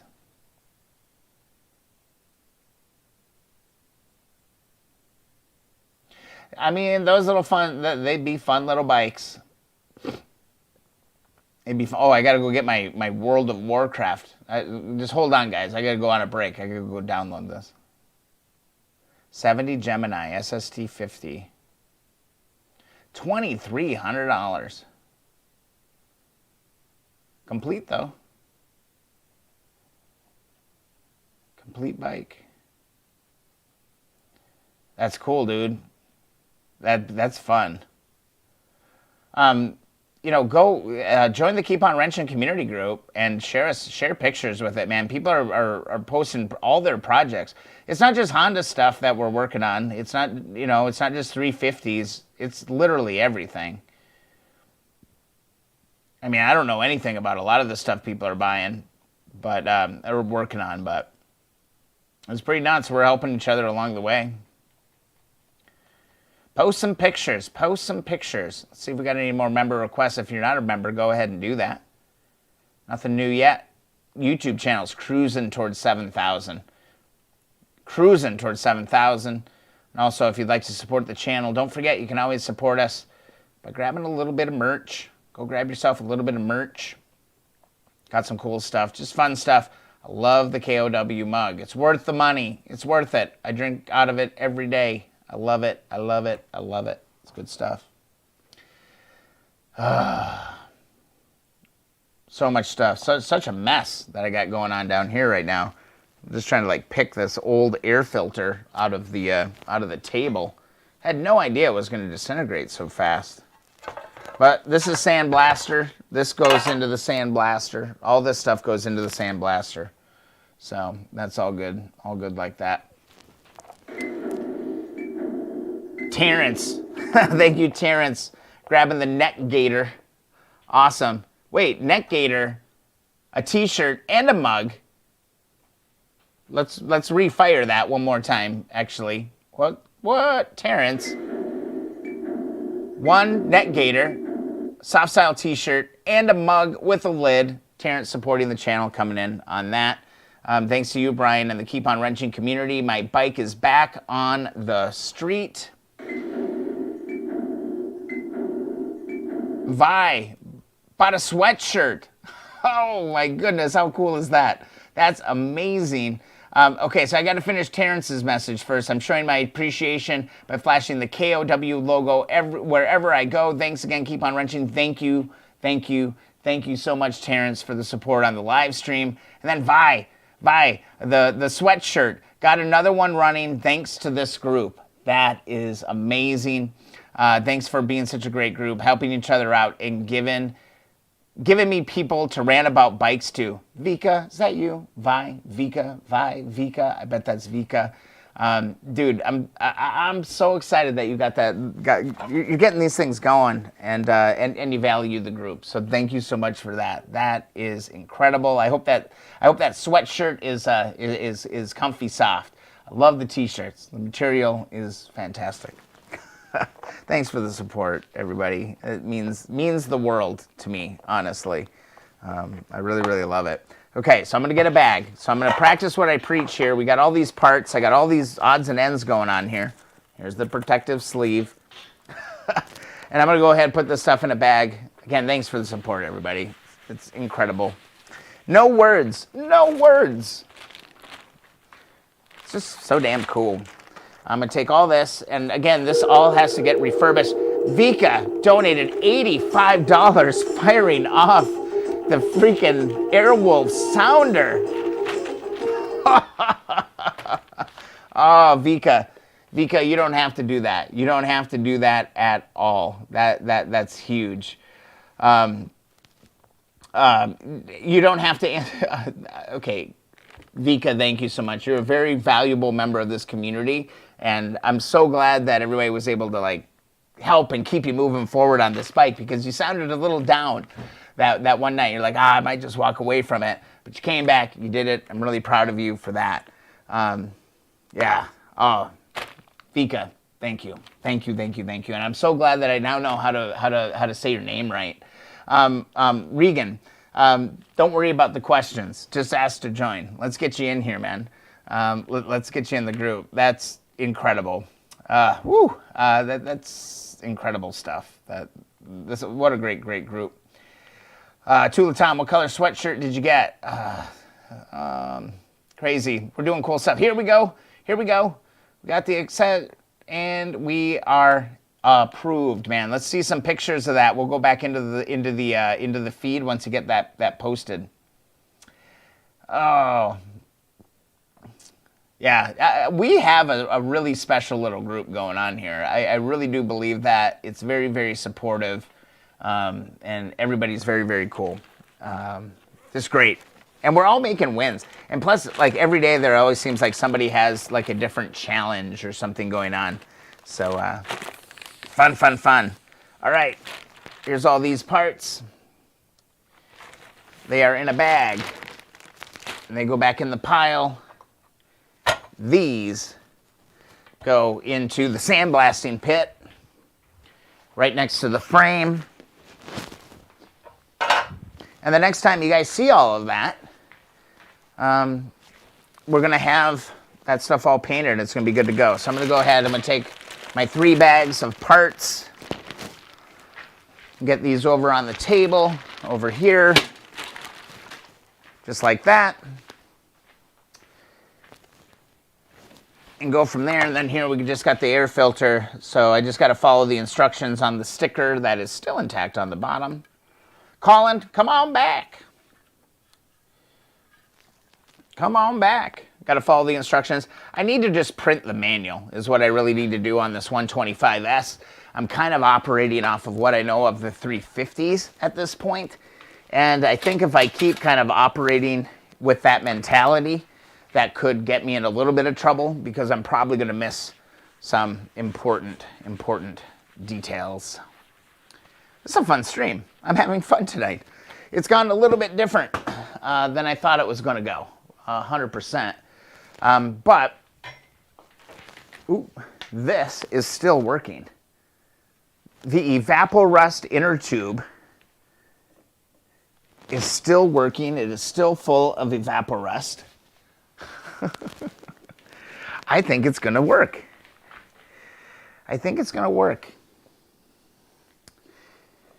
Let's see. I'm trying to see if it's leaking at all. I'm trying to see if this is leaking. I don't know. It's getting a little wet down below here. I might have a little bit of a leak. Oh, I just need to keep this suspended. That's my problem. So I'm going to go ahead and grab my inner tube up here. So there is a little bit of blow through going through there. So I'm just going to get that wedged in there. And I'm going to top this back off. It's not much. It's just a little bit. Go ahead, dump this all in. As long as it's lower than my top, it should be good. There we go. I mean, to be able to completely redo and de-rust an exhaust system for $20, I think this is great. Michael, you have your 3 boys watching, and you're loving it? Oh. I can't get enough of this stuff, man. This stuff is amazing. So, I've done limited research, okay? Not nearly as much research as I would like to do on this next task. And Michael, hello to your 3 boys. Don't know their names. You know who you are. I'm glad you're enjoying the stream. Colin, he's back. Welcome back, Colin. Okay, back to what I was talking about.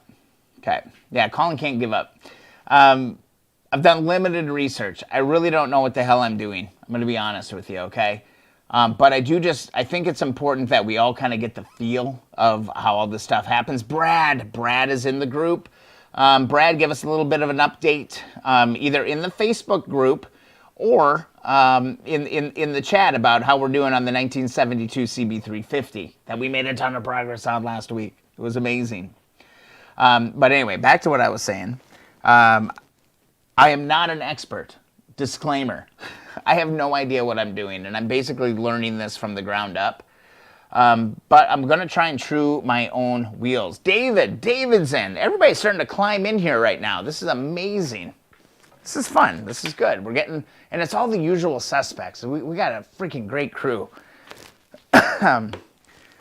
Brad, by the way, the inner tube Evaporust idea is working. Just so you know, it's working. He was there when that idea happened. Oh, here we go. What are we getting into here?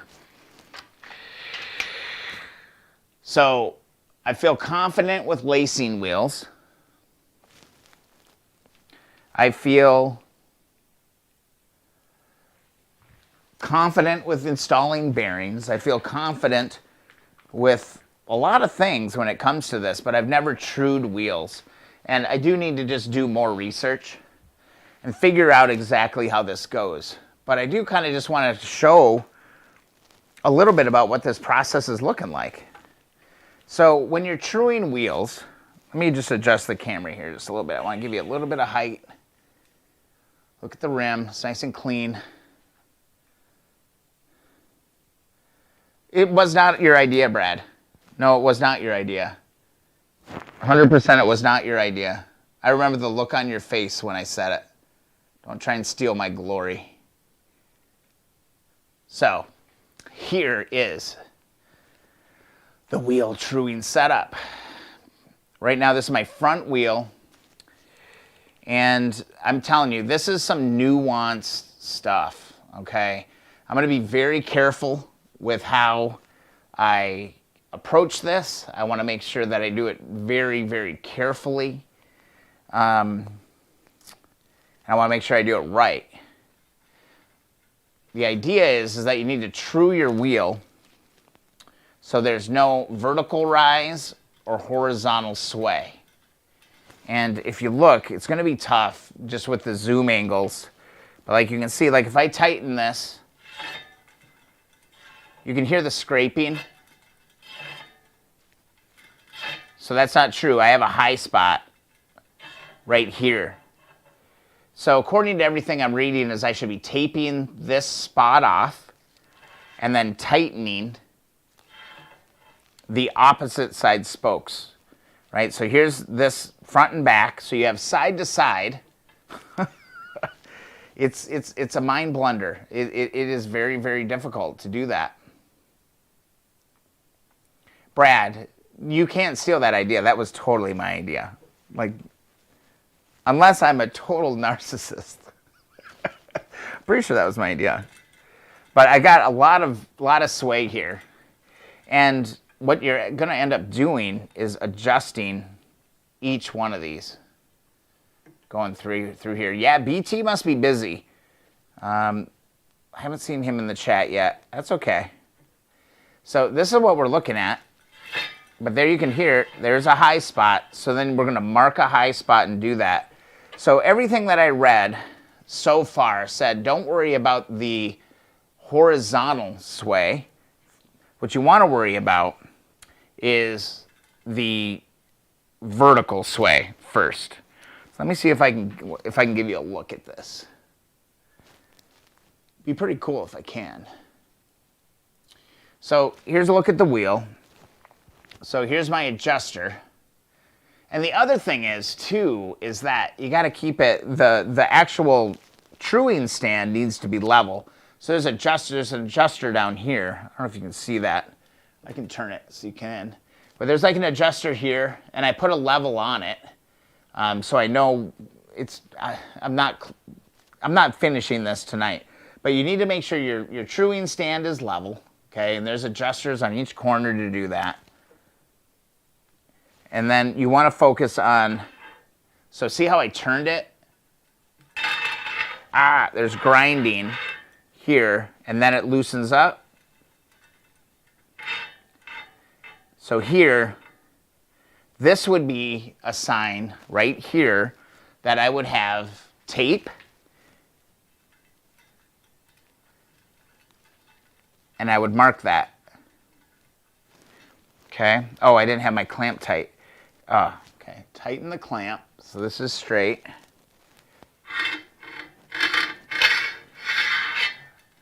See how it like loosened up? Like here, it's not touching here. Right? You can kind of, yep. And then there it kind of grabs. There it kind of grabs. It's pretty, and then here it's free.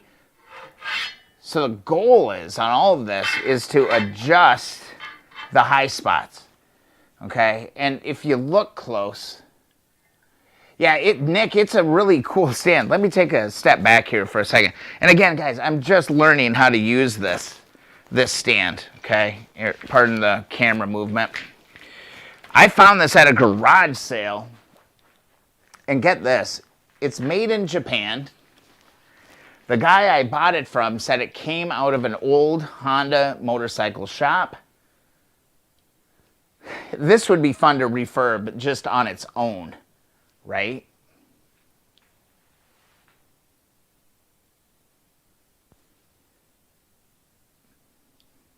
Nagoya, made in Japan.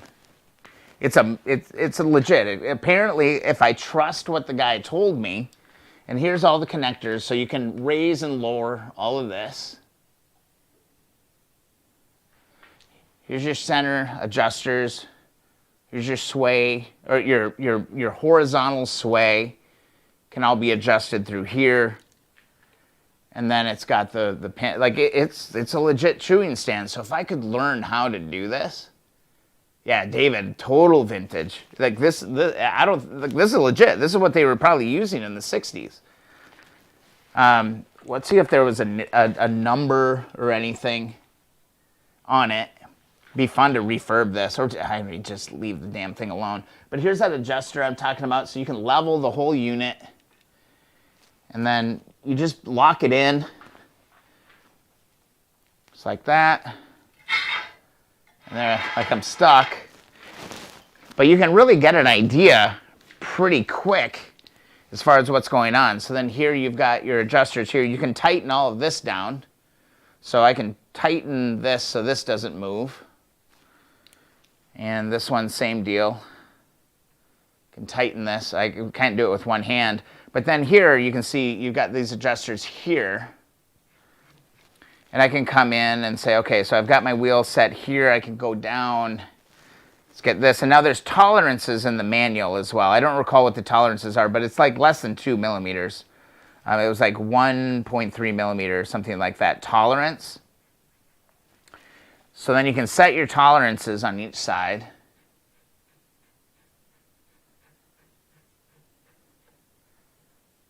Yeah, it's cast iron. Yeah, it's cast iron, Nick. Vika, what, you need more projects? Nope. But I got one. I got a big one. But so, okay, so that's a little tight. Let me go back to my tripod. It's a really fascinating thing. And I do like things that require patience. I just like things like that. So I'm going to back this off just a little bit. Keep it even. It's all naturally centered because of your pin. Where can I find a Honda Scrambler? I mean, Facebook Marketplace is where I have bought everything, okay? That's where I found all of my bikes, ranging from $100 to $1,200. So, okay, here, so I can tighten these down on either side. Should give you just a little bit down here. There we go. And then you'd set your tolerances. And then see how it's clear. There, scratch. Now it's free. it's totally doable.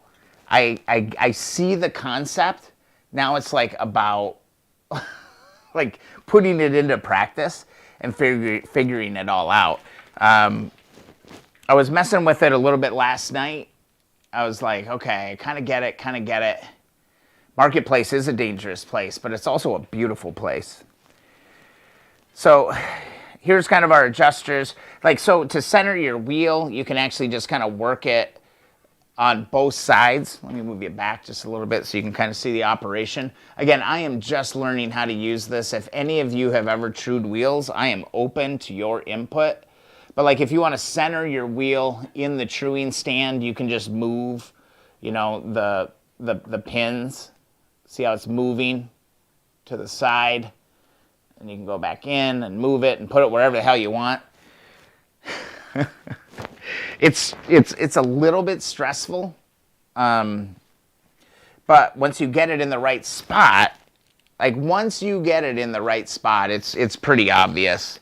I was actually reading the Honda Twins manual, and there's a section in there about it, and it basically was just talking about all of this.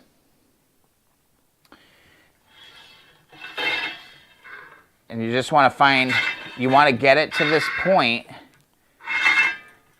I think I'm a little forward on this. And I think it's just a matter of playing around with this, quite honestly, and trying to figure out exactly there. Like, because at the end of the day, you want it to all line up. So see how I moved the wheel like over? I actually need to move the wheel back this way just a little bit.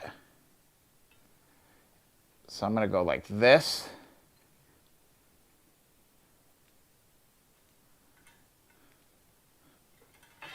And now you can see, I hope you can see that. This kind of nuanced stuff to be showing on a live stream like this, and my focus isn't the best. But I hope you guys can kind of see. Let me get you up high. I think maybe that might be a better perspective for you. So if you look down on the whole unit like this, you have this and you have these.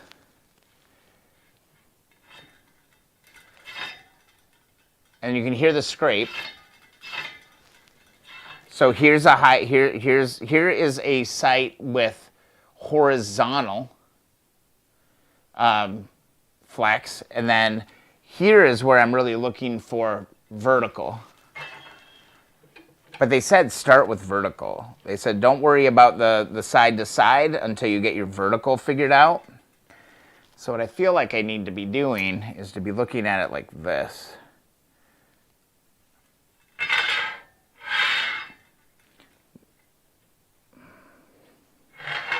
Because there's high points and low points. There, I'm too close. And these are the little nuances of it that I'm trying to figure out. Because it's like, I see it fundamentally in my head, how this works. So like here, there's a high point. Oh, garage sale? Yeah, dude, I think I gave 20 bucks for it. 20 bucks for this stand at this garage sale. And I was like, dude, it was the most random garage sale find ever, because I was actually on a work retreat. Like we had like a weekend retreat for my day job. And I was walking around this cabin on this lake that we were at. And there was a garage sale, and I walked in there, and I walked past it, and then I was walking out, and I was like, is that a freaking truing stand? And he's like, yeah, sure is. Came out of a Honda motorcycle shop. So like here, see how it like popped out? So this is a high spot. So let's just try this. I mean, I'm all about experimentation. Like, let's learn together. So in the manual, I specifically remember, don't worry about any of this. Only worry about vertical lift first. That's what I read. So, boom, here's a high point. Mark it with tape. So I just got some painter's tape. So that's a high point. High point still existing. And the high point lifted here. So, here's the high point. In this wheel, it goes from here to here, which is a pretty big one. And that actually makes sense when I'm looking at it because none of these are seated. None of these are seated yet. So if I start, let's just try. I mean, if we fail, we start over. It's kind of like one of those things. So you get your vertical first, okay? So here it is. I'm going to start right here. And I'm going to tighten this. And let's just see if we can get rid of this like noisy area. I think that kind of this is how it's going to go. The other thing that I read was that you want to make sure that all of the nipples, don't laugh guys, let's be mature. All the nipples should be seated. All right, before you like start adjusting. So I have a lot of these that are not seated into their position yet. So I'm just going to turn these until they get seated. And you can kind of see how I don't need a wrench yet. Tula's probably sitting there saying, why aren't you using the wrench? Well, you don't need it yet because you got a long freaking ways to go before we get to that. But I just want to kind of do proof of concept here of that I'm pulling this wheel down and into the hub. Okay. Now, you see how these are like starting to seat? They were standing up before. Brad, maturity is not your strength. I know, they call them nipples though, okay? I get it. It's giggly word. But like here, you can see this one for sure. See, it's just super loose. So we're gonna tighten this, and ideally, we're gonna bring this side back in. And again, I'm just going until these are seating. This is just based off of reading the manual, okay? And then watching a few videos. We will get to the point, like you got to get all the fine tuning done before you torque at the end. And all of this needs to be kind of right where it needs to be. So I'm just going to work my way around. Like this one, I can just turn by hand. I don't even need this little screwdriver to do this. This is something, honestly, that is really intimidating to me. Your wheels are the most, I would say, are your most important part of your bike. You know, that's what got you on the ground. So you want this right. When in doubt, go have a professional, you know, help you with this stuff. But I can already see how this is starting to kind of pull things together just a little bit. By going around getting these all seated. I'm coming up on my spot that I was doing. I don't know. Again, it's just like one of the hashtags that I was thinking about, or not like hashtags, but just kind of like general themes of kind of what I'm doing on keeponwrenching.com is live learning. It's like I'm literally just live learning a lot of the time and trying to like look at the huge improvement here. So here's my first tape mark right here. It started to scrape right here again. And wouldn't you know, this one is not seated. And you just got to keep working this. So we've already made progress from here to here. I got a little bit there. And again, it's getting these seated in first.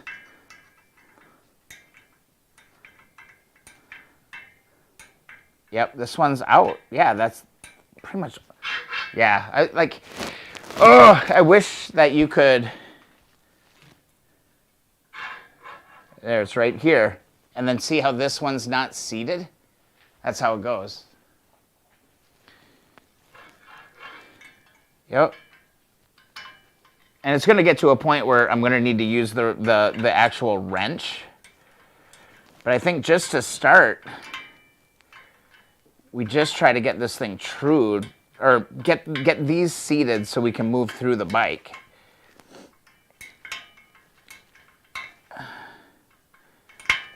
If we can get that, I think we've got major progress.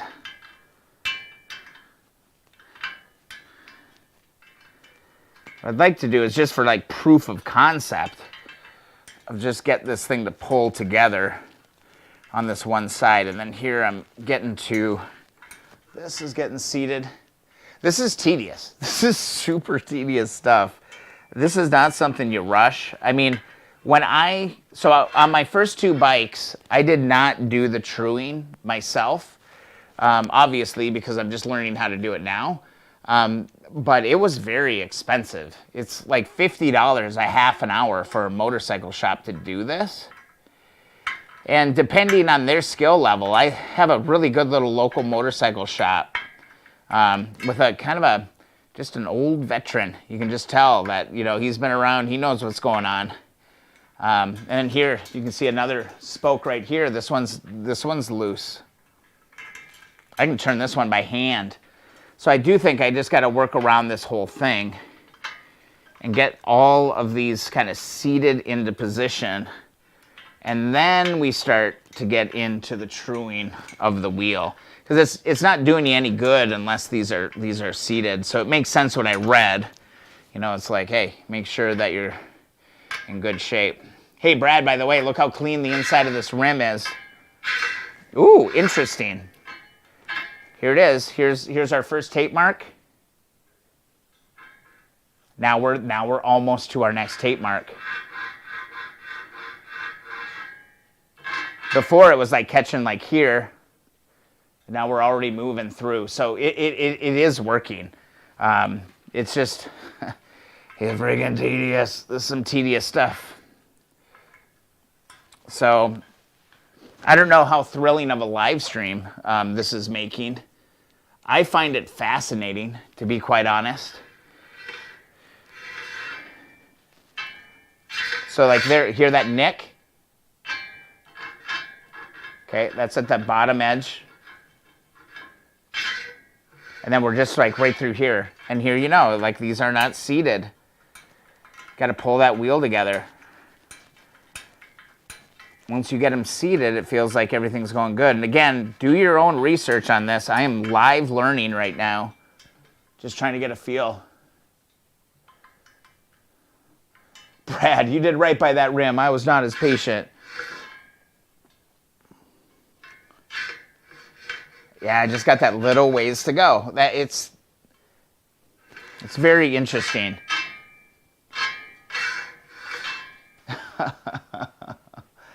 It's great gripping, right? Yeah, it's not that thrilling, but it's kind of fun. I find it very fascinating to like go through this whole process. Just want to keep track of my tape marks. Look at that. We started out here. I think what I need to do, honestly, is just to go through and make sure that all of these are seated where they need to go. And then from there, that's where we can get the wrenches out and start dealing with it. Because I still do have a lot of nipples just hanging out there. There's a lot of nipples just hanging out. That's never a good thing.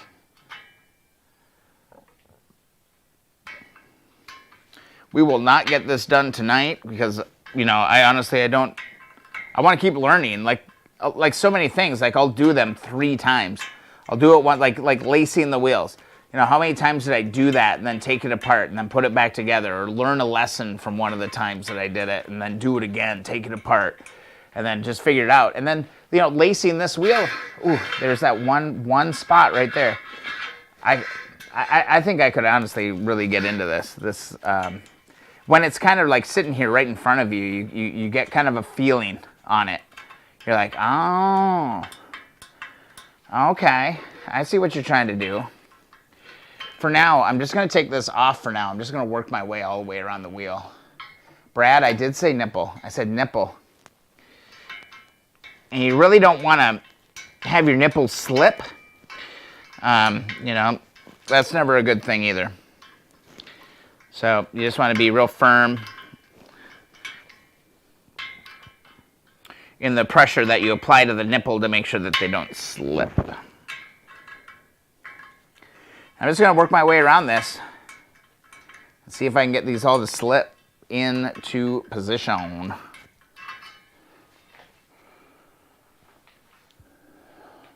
This is interesting. I understand why it costs. Like like my first set of wheels. I had to take a break. Just want to breathe here for a little bit. Like my first set of wheels that I did on the 1970 CB350. I didn't have the courage to do my own bearings. I didn't have the courage to lace my own wheels. I did not have the courage to true my own wheels, and I didn't have the courage to install my own rim strips, tubes, and tires. So I paid a shop to do that, and if I remember right, it was like $1,000 to have the 2 wheels done. I brought them everything all cleaned and perfect, and they installed new bearings, they relaced the wheels, they trued the wheels, and installed the rim strips, tubes, and tires. And it was $1,000. If I probably have the receipt around here someplace. So then the next bike that I did, I was like, okay, well that was a lot of freaking money to do that, but I wanted to make sure it was done right that first time, and that 70 is a very special bike to me. That was my first bike. And then the next one, I did my own bearings. This was the 72 in the YouTube series. I did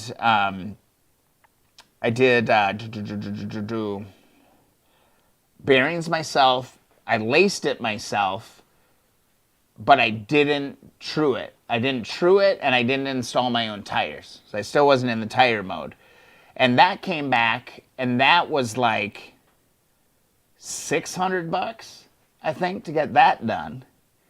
And then this time, my goal is that if I could do my bearings, lace it, true it, bring my trued wheels to the motorcycle shop, have them check them. I'm going to have these checked. I'm not going to just, be like, oh, yeah, labor cost is $50 a half hour at the motorcycle shop I go. Ooh, Regan, we'll look at that right now. So it's like picking up these skills. All I'm saying is like picking up these skills saves you a ton of money because it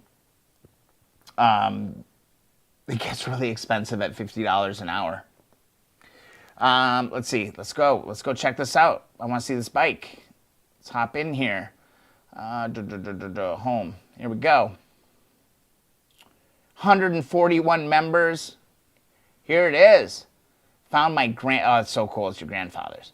Gemini SST50. Started to restore it. Haven't got fully assembled photos, sorry. Last weekend, stripped the headlight housing, repainted it. All good, man. Let's take a look. How fun is that?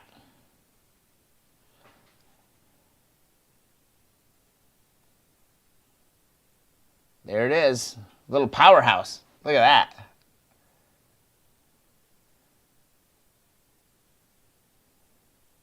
Little single cylinder. Ooh, nice. That came out nice. That looks freshly painted to me. Love saving those old parts, man. Totally, Tula. Learning new skills is part of the hobby. That's it. Like I never had the courage to do bearings. Oh, that's scary. Lacing wheels was like a whole other traumatic experience. But now it's not a big deal. I feel very confident in that. So now it's just truing. Now it's just to the next stage. And then, man, if I could rebuild my own wheels and feel confident in it, that's huge. Do I get a tax write-off for my builds? Not necessarily. Kind of. Not really. Not the ones I did before this stuff. Is it complete? Do you have all the parts? Regan, do you have all the parts for this? Because if you got all the parts and you restore them as nicely as you did this, That's pretty special. It's going to look freaking beautiful. It's amazing what a little coat of paint can do for something. You know, like, you know, Brad, you know, he had a grungy looking frame, and in one day he had a brand new painted frame. And I think that really did jumpstart a lot of possibilities, because once you get a frame, you're unstoppable. This is really cool. Thanks for posting these photos, man. Got some cleaning up, little rust going on there. That's cool. It's going to be a cool build. Guys, post your garage photos. Don't leave David hanging there. I got to take a garage photo. I got to post it. I'll actually do that right freaking now. Where's my phone? Let's do that. I will take not a garage photo. I'll take a shot photo. I'll get that posted up to the page. Let's do a nice little panorama of the Keep On Wrenching shop. Oh, I got to get the bike in there. Sorry. And we can go like this. Keep arrow on the center line. Slow down. Oh, this is fascinating. Oh, I'm getting an ab workout here. Oh, God, I got to stretch. All right, I'm posting it. I want you guys to post pictures of your garages. Let's do it. This is an interactive post. It's an interactive post. We're supposed to interact. Where is it? Gotta find it. I gotta find it. I can't leave them hanging. Frame's now minty, to quote Brian. Yeah, it's minty, dude. It looks freaking great. That bike looks amazing. You're going to do such a great job. You're going to finish it up. It's going to be beautiful. Everything's going to be right as rain. Okay, where the hell is it? Why can't I find this post? I wish that they would just leave posts chronological on the timeline. It's really annoying.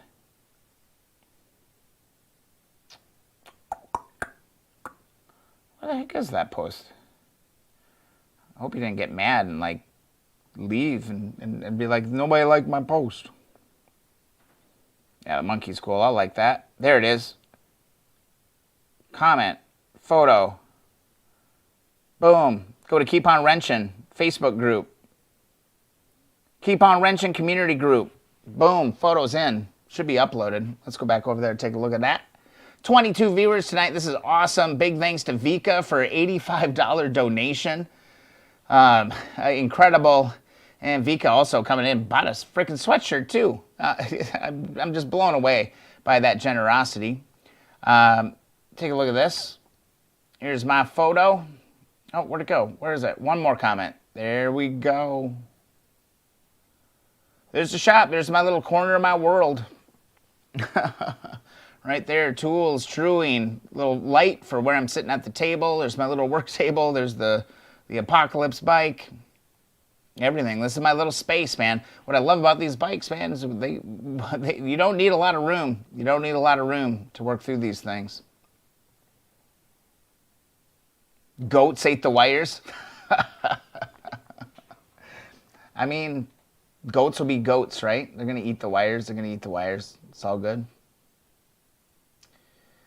Made my share for the day. Colin just got off a 7-hour pizza shift. Brad, you're eating another pizza? You're not going out to the garage to take a photo? All right. Vika would like a helicopter.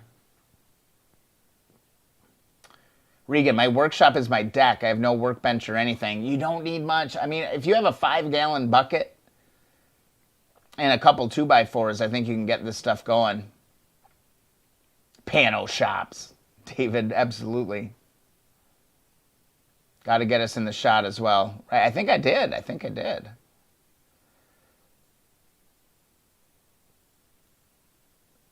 Yeah, this is a fun stream. This is a fun stream tonight. I don't know what more to really do with the wheel truing, because I don't want to go fast. I don't want to, speed through this. I want to do it right, and I do feel like in order to do this right, I need to do a little bit more research and make sure that I'm doing it correctly, because I do have the proper tools. And thanks to Tool of Tom also for getting the right attachment, because for some reason my Tusk set didn't have the right one. Let's try this 5.6 millimeter. Make sure this is the right one. Yeah, that fits on there pretty snug. Feels a little tight. Let's see. Well, all of these ain't gonna work. It must just be a new tool, maybe. That's pretty tight. Let's get this on the tool. I'm kind of curious. It's not quite fitting over as smoothly as I thought it would. Unless there's just one edge of it.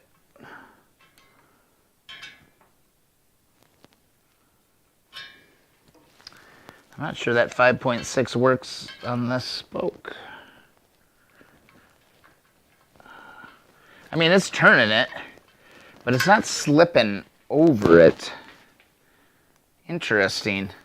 I would have expected this to be, and I think Tula would agree with me, that this would be, unless, oh wait, am I doing this wrong? Does it slide on? It is a little tapered. I would think that I'm not a stupid person. We might need to go get a little bigger one, dude. Because like now, because you can see, it's a little tapered. There's a little bit of a taper on this top edge of it. We can get another one, but because I would think it would slide on. Like there, it slid on. Now we got the action on it. But look how I'm kind of gouging up that spoke a little bit. Had to kind of force that on there, and I can't get it off. Oh God, I can't get it off. 27 viewers. Can we break 30 tonight? Can we break 30 tonight? Let's go get 30. Hit that thumbs up button. Thank you so much for joining the stream tonight. If you are new to the stream, give me 15 seconds to introduce you. Go get yourself a free sticker. Everybody loves a free freaking sticker. Go to keeponwrenching.com. Go to the homepage. At the bottom of the homepage, go request your free sticker. Thanks so much for being a part of the stream tonight. Welcome. Let's see if we can push this thing over 30. Let's do it. Let's do it. Let's get over 30 tonight.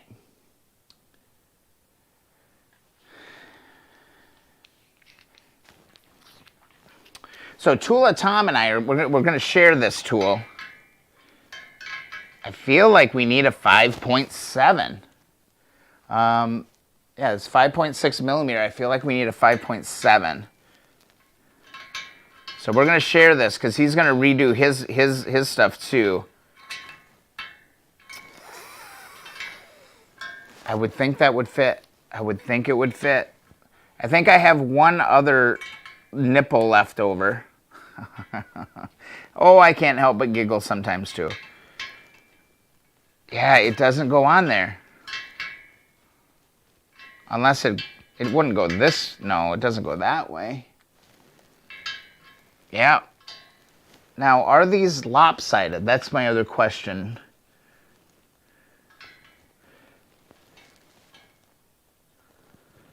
I don't want to scratch them up, you know. Because you scratch them up, then they're going to start corroding.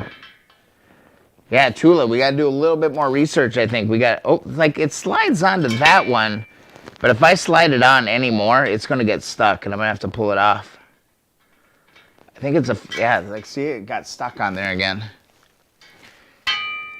Because if it gets stuck like that, it's going to take, oh my God.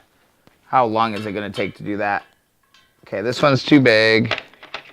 What is this one? This is 6.3. Let's try the 6.1. It's loose. Too loose for a torque wrench. 6.1. It might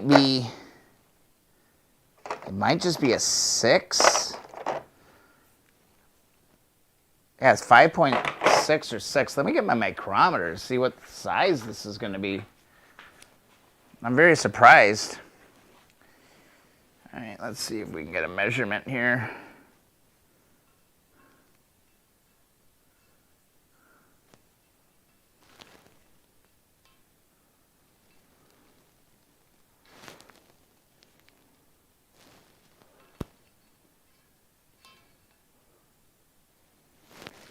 It says it's 5.6. You're right, Tool. But now, okay.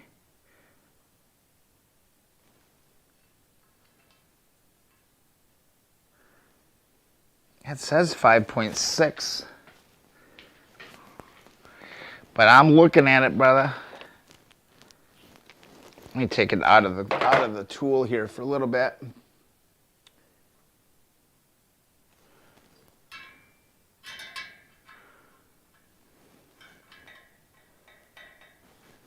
You know, dude, I want to show you. I want to show you what's going on here. I want to get you as close as I can. I'm not lying. I'm not lying. Turn this just a little bit. I love this truing sand, though, because you can get really... Like, it shouldn't stick like that. See how it, like, scuffs it? Like, I can't move it on any more than that.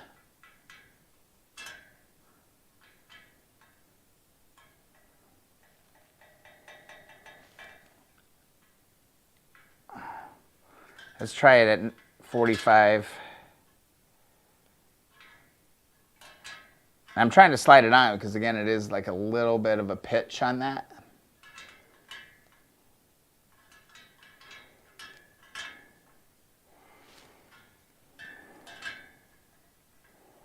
That is not quite right. The saga continues. Let's zero this out. And let's see. It's tough to get a measurement on this now, too. It's like 5.7.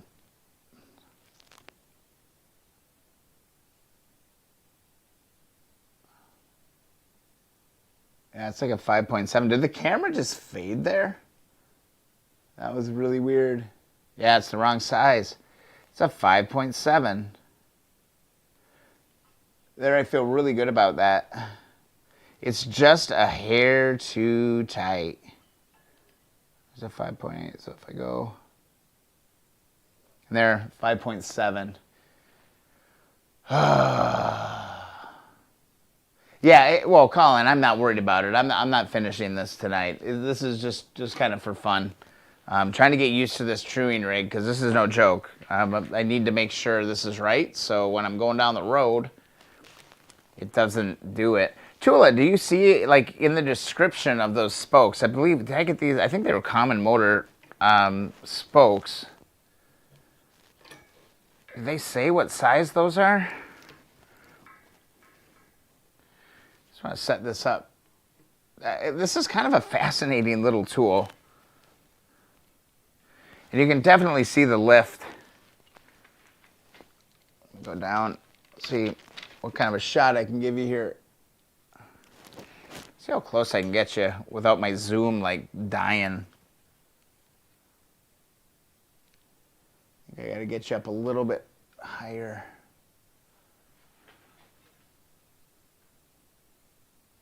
You can kind of see that wobble. See it moving?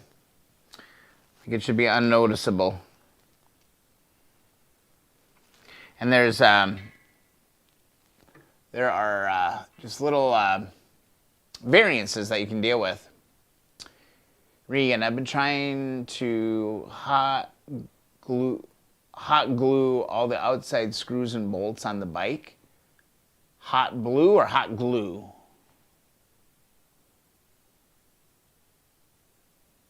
Trike goals. Right? Yeah, Tula, get a 5.7 if you can. And I think that might be the ticket. That 5.6 just didn't quite do it. Because I hate to scuff those up. And I know, like, you are way more particular than I am for a lot of things. So if I am like, ooh, that's not right, it's probably not where we're looking. And I'm happy to pick that up too. But what a crazy, fun little process. Look at that. You can already see like the whole thing going wobbling all over. Is it 100% that I'm going to get this done myself? I don't know. Oh, hot balloon. Gotcha. That'll look fucking cool. That'll look really cool. I get what you're saying. Yeah. Yeah, look for one. Let me know. I think, you know, Tula and I think we're in on a couple adventures together. We're in on lacing and shoeing wheels, and we're also on that Branson ignition. We both bought that Boyer Branson ignition. So we got a couple adventures that we got to work our way through together for sure. Let's see. I'm going to take this out of here for now. I think I've had enough fun with this. Because, honestly, I'm getting kind of sick of looking at something on this. And it's this absolutely miserable brake drum side pad. Lou bought a cup and lid. Nice. Lou, this is amazing. Awesome. Thanks so much, Lou. That is incredible. Thank you for the support of the channel.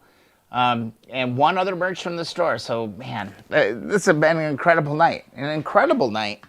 Lou, can't thank you enough. I'm glad you're enjoying the stream.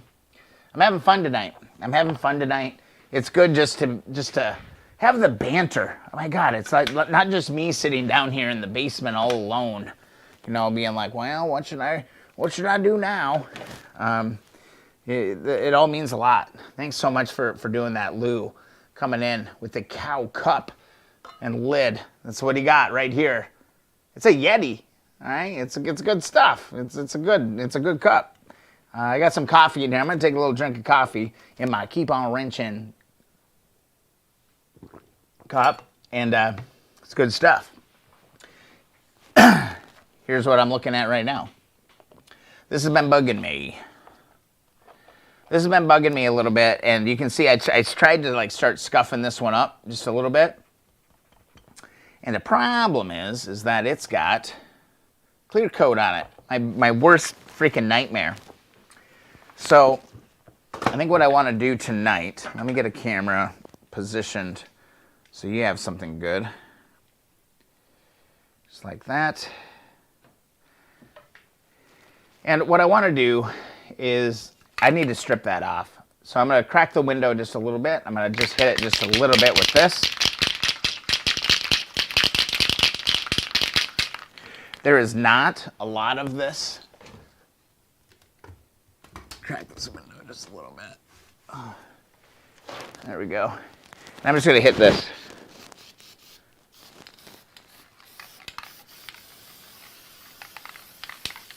Boom. That's it. It's going out. It's going to be fine. I'm just going to let this sit for just a little bit. Okay? And while we're waiting on that, I can actually just kind of get some gloves together and get ready to peel that off. I mean, if you can just do something to that clear coat, it's going to save you so much time. Trying to sand through that clear coat is crazy. Psychic reading says, I see polishing in your future. Yeah, I mean, that's where we're at. It's just a stupid clear coat. It's freaking driving me crazy. It's really tough. It doesn't take much. You can already see it starting to crackle. You just got to get it to kind of crackle just a little bit. That's all it takes. It's not very thick at all. Absolutely, Regan, for sure. Doesn't take much. And then what I'll do is I'll just grab, I've got a soft putty knife, not a metal one, just a plastic one. Let this sit for just a little bit. You could do a brush on too. I just happened to have that can sitting there.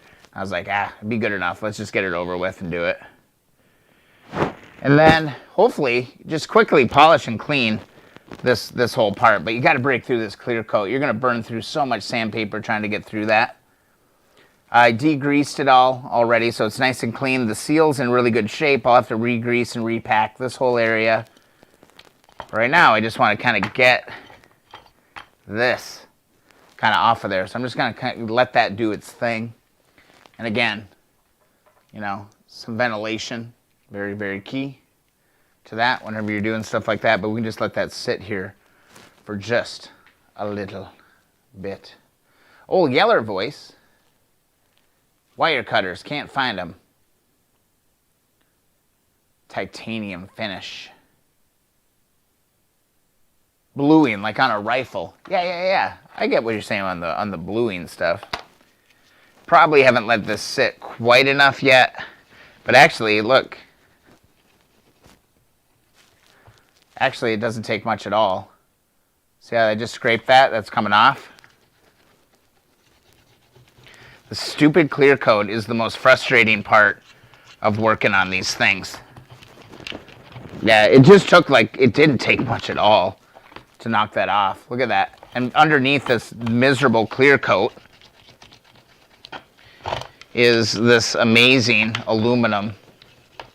I've got gloves. And it's terrible oxidation. You just got to knock the clear coat out. Soft putty. There's some tricky spots in here for sure. But if you can just get the bulk of it off, it's going to save you so much effort. Oh man, yeah, that's all it really took, honestly. Just a little bit of spritz just to break it free. Ideally, I would be doing that outside, of course, but I don't have that luxury right now. But yeah, it's just peeling off. It didn't take much at all. Didn't take much at all to get rid of this.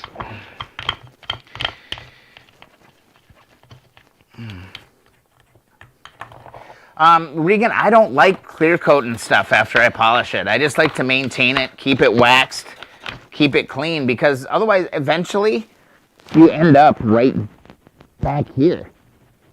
You know, the clear coat over time is going to disintegrate, and especially on your wheels. And that's just my opinion. You know, like I think of cars and stuff, and you see these wheels, and they have like that clear coat kind of coming off of them.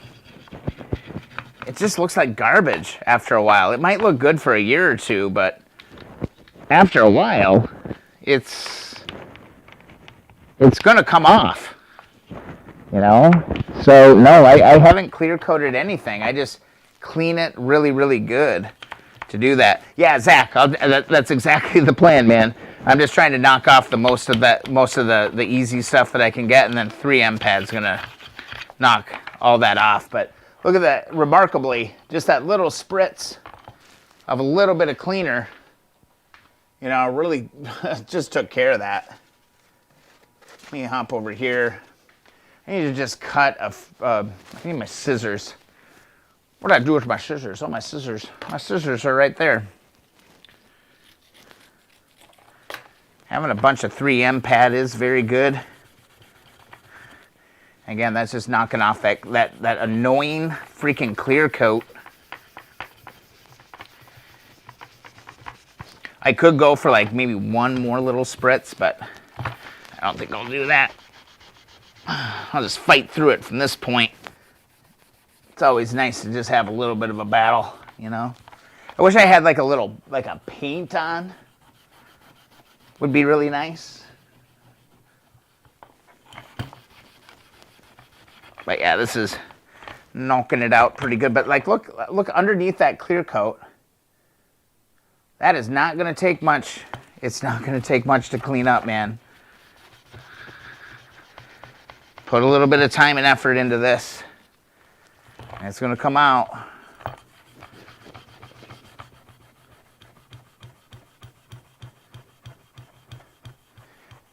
Tula. Do I have a 6 in the kit?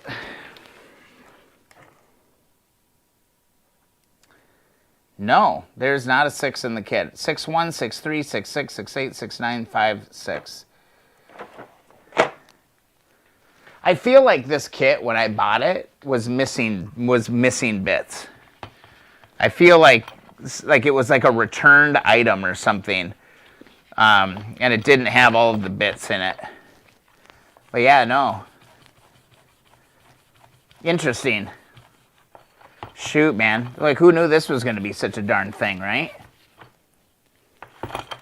Yeah, already, this is like light years. And it has saved me probably $10 worth of sandpaper trying to do this. Trying to bust through that is really, really difficult. Possibly a 5'6" or a 5'7". Yeah, I think it's a 5'7", man. I feel like it's that close. I feel like it's that close to get that. Yeah, the rest of this we can just do by hand. Knock this out. I'm going to pull this one screw out because I'm going to keep bashing on that. See, like building it up with tape Tula, I feel like wouldn't that impact the torque? Like, wouldn't that impact the torque wrench a little bit?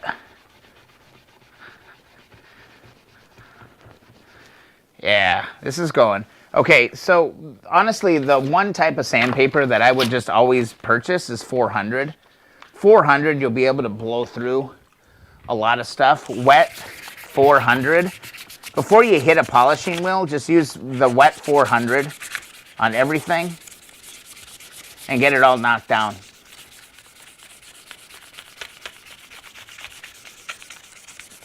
So I'm just going to hit this real quick with this.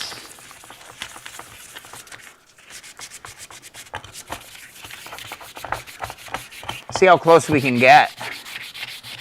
I kind of just ran out of steam the other night when I was working on that front wheel because I had put the bearings in, I'd polished it, I did all of that, and I was like, I'm kind of done. I kind of just want to chill and like watch it in the truing stand, and I just didn't get this part done.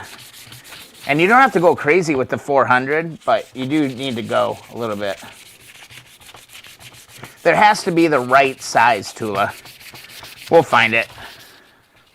We'll find it, man. I've moved on. I've shifted gears for now. Not worried about it. We're a long ways away from needing to kind of solve that puzzle, but you got to get the clear coat. You can't polish this stuff. Trent, hey Trent, how are you, buddy? Good to see you. We've been going, man. We're hitting the 3-hour mark. 2 hours, 59 minutes, 33 seconds. We've been going. We've been going. Need a little more water on my sandpaper.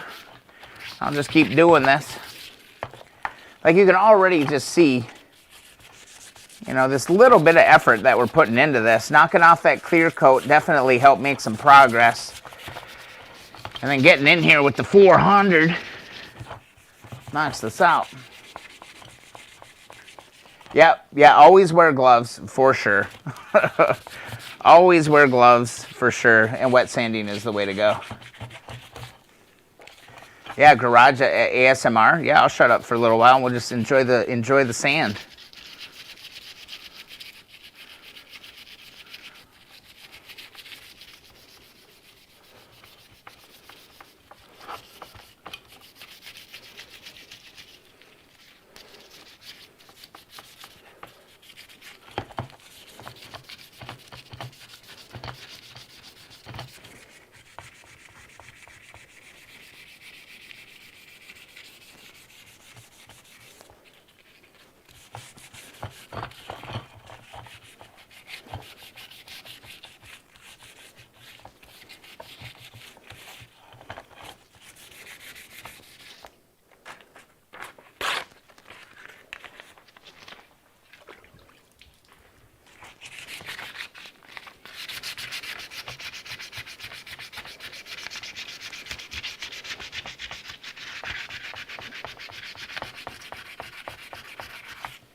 Oh, I can keep talking?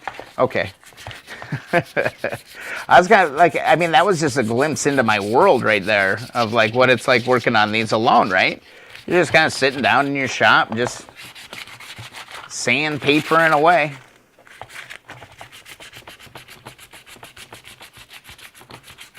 It's so mesmerizing. The sounds of progress, absolutely. Got to put the time in. It's just going to look that much better. And like you can kind of see, I hope you can see, like this is scuffed up, you know? Like there's scratches in it and all that, but I'm telling you, as soon as we hit the wire, not the wire wheel, oh my God, the polishing wheels, this stuff will disappear right before your eyes, really, really quick. Trend, no it doesn't. Not at all.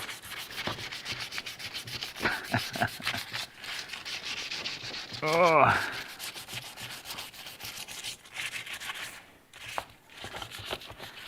There we go. You just kind of got to scuff it up. It's kind of how I've, it's the removal of dirty. It is. I mean, it's kind of fun to see like where this started out as. And we're already a lot freaking further than we were.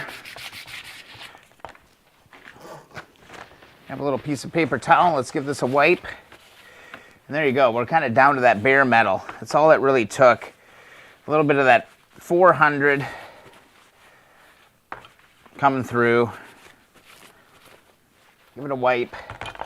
We're getting there. We're getting there already. Let me reposition one of the cameras. Let's see. So I want to give you guys a look at this. I also want to grab my mask. Let's see. So I'll go muffled here for a little bit because I do want to wear a mask while I use the buffing wheel and aluminum. So I put that on, and then I have my face shield that I can put on as well. Oops. Whenever you're using a wheel, you want to make sure that you're wearing a face shield because you never know what's going to happen. So we're going to do that. Grab my face shield. And what I'm going to do is I'm going to find my black compound.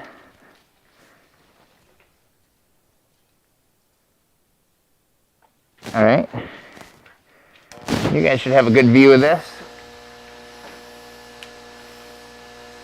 Bam. Here's our part. Black compound. This is my course wheel. Jack goes in. Good to see you, buddy. We're going with our first course wheel.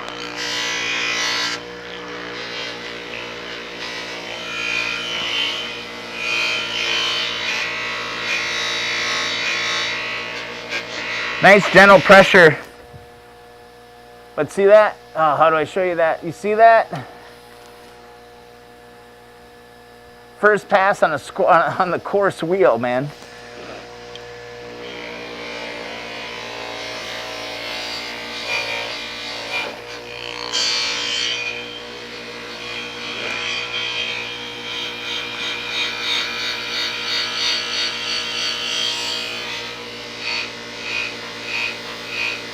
I'll try to give you a little bit of a line of delineation, a little bit of what we're working on, but this is how fast this goes if you can get yourself a polishing wheel like this.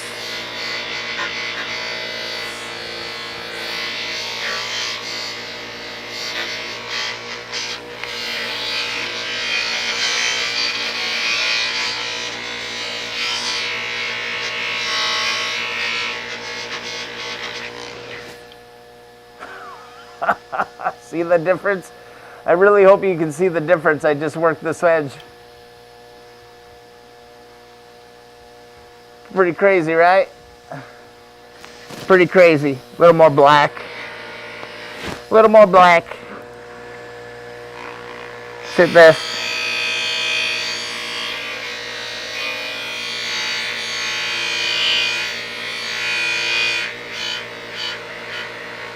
Doesn't take much. And again, this is just the coarse wheel.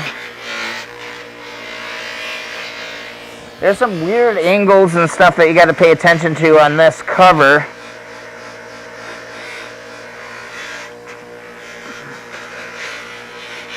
Try to get around this hub line here.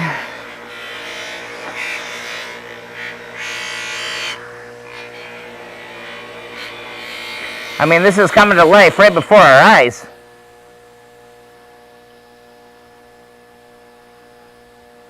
You know, where's the...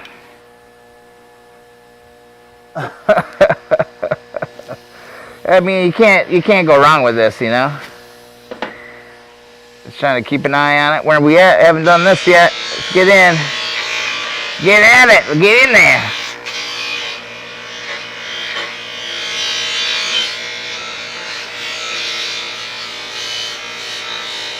This will definitely motivate me to get going on truing.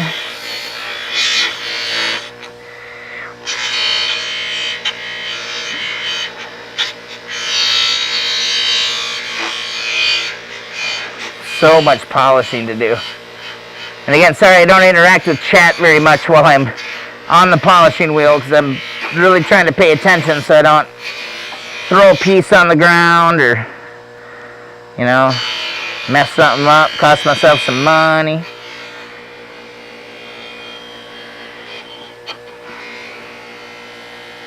Famous last words.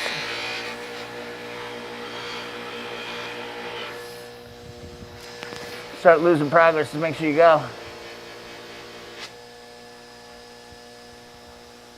Regan, it's just coarser. It'll just cut through some of it, and then you just work your way to a finer wheel, right? So you kind of start with a little bit of a coarse wheel, and you work your way to the softer wheels, and it should, you know, just continually kind of improve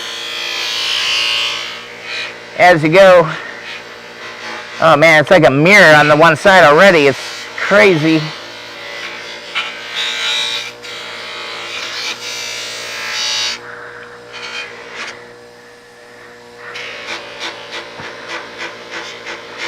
The only thing I wish was different is I wish this polishing wheel was like a foot higher, because I'm like leaning over, and man, it's just like a killer on my back. Got just a little bit of a haze, and then you wipe this haze out. Bam! So I'm gonna grab myself a microfiber. Let's kill that for now. Start wiping this. Yeah. I mean, the progress is there. So let me switch. Let me move you over. And hit this. I'm going to go over to my white on this one. This is my white compound.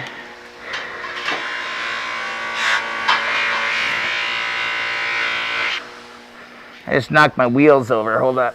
Oh. There we go. So here's that impact of that white immediately. So right here I hit the white. I mean, you can damn near see the wall right now.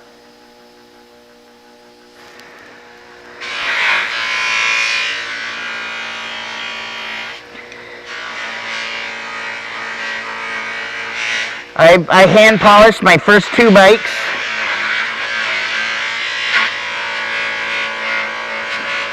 I think it's a rite of passage a little bit.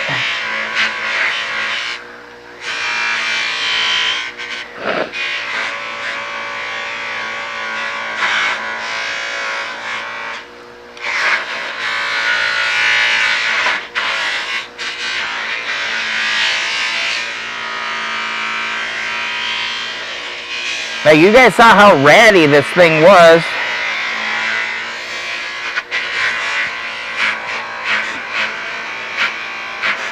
Like, there's no magic tricks or anything to this. I mean, compound and polish, you know, that's pretty much it.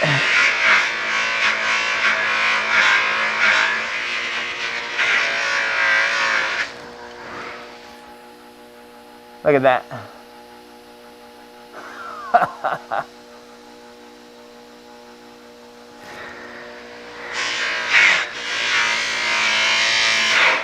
Nope. You really want to watch that when you don't want to catch it.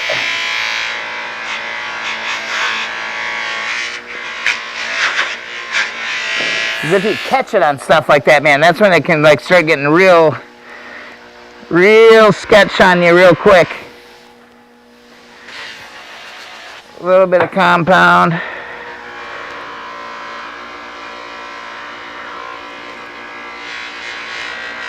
Like a real firm grip. You hold on to your part. You never know. But man, look at that edge. Oh man, I wish you could see that. It looks so damn good, man.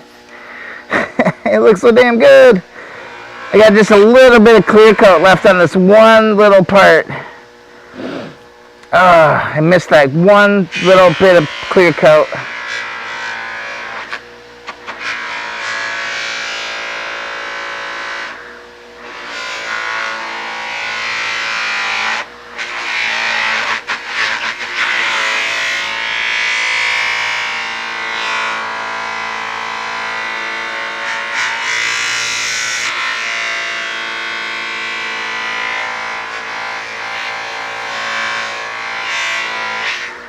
Oh man. It can be done, everybody.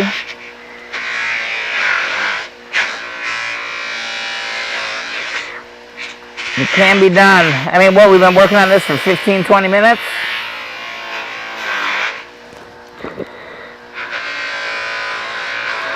There's one little bit of freaking clear coat on here I didn't get.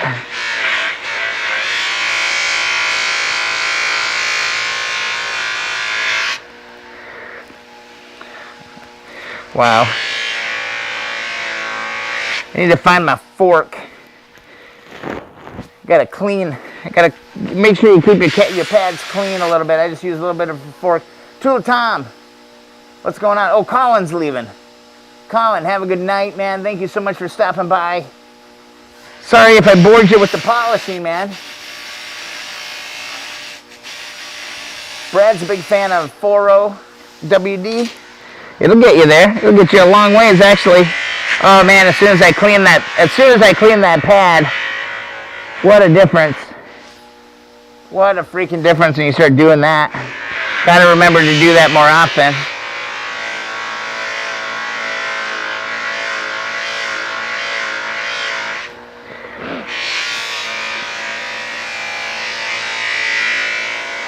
You know, honestly, for me tonight, just getting this cover done is a huge win.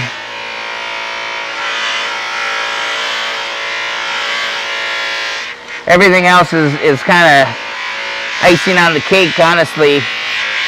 I've been dreading this. This means my wheels are done, I think.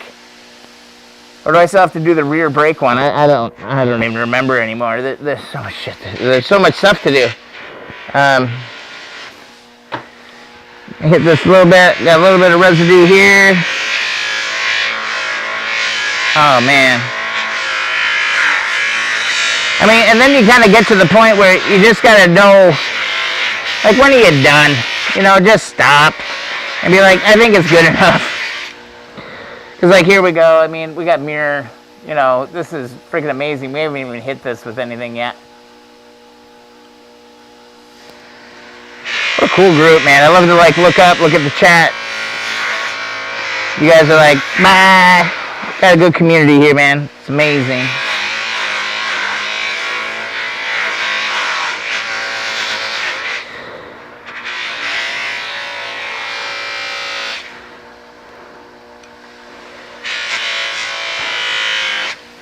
I feel pretty damn good about that.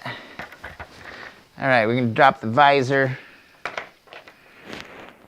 Drop the mask. Put my glasses on so I can see. That would be very helpful. Let's go back down to here. Zach, you're headed out, man. Thanks so much. Brian just said the silence was a window into his life. I'm just sitting here in silence, dremeling plastic and chatting. I mean, that's kind of what it is, right?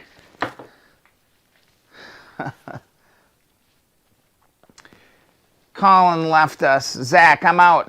Zach, have a great night. Thanks for stopping by. We're going. I'm going to grab myself a little bit of soapy water. Got my little bucket handy. I'm going to just give this a wipe down, get any of the residues off. Just like this. Just give it a wipey wipe, give it a nice clean. And there's that one spot where I had that clear coat on there. I'll show it to you here in a second. I'm going to have to work that out a little bit. I don't know if I got that in me. Oh my God, 3 hours, 17 minutes on the live stream tonight. Crushing. Yeah, I got some clear coat spots that I got to clean up yet. Jacko, I had to push my bike to the end of the garage to make room for my wife's car because we had a big storm coming into the southeast. No bike work for me tonight. That's okay, there'll be other nights. Glad you protected your cars. It's important. Wow. I'd say that's quite a damn difference. I haven't even hit this with compound or anything yet. This is just clean. You can see, where was it? Got this compound down here. Just trying to get some of this off of here. I mean, this is going to be more than good enough, I think, for what I'm doing on this bike. Let me find my little bristle brush, get in here, clean some of these little pieces out. And I'm going to be curious to go back on the live stream and see how much time we actually spent working on this, because we did not spend a lot of time working on this. And the cool thing is you guys saw how terrible this part was. Here's where I missed some of the clear coat. You see that? There's just little traces on the edge right here in this little groove. I'll have to go back and get that.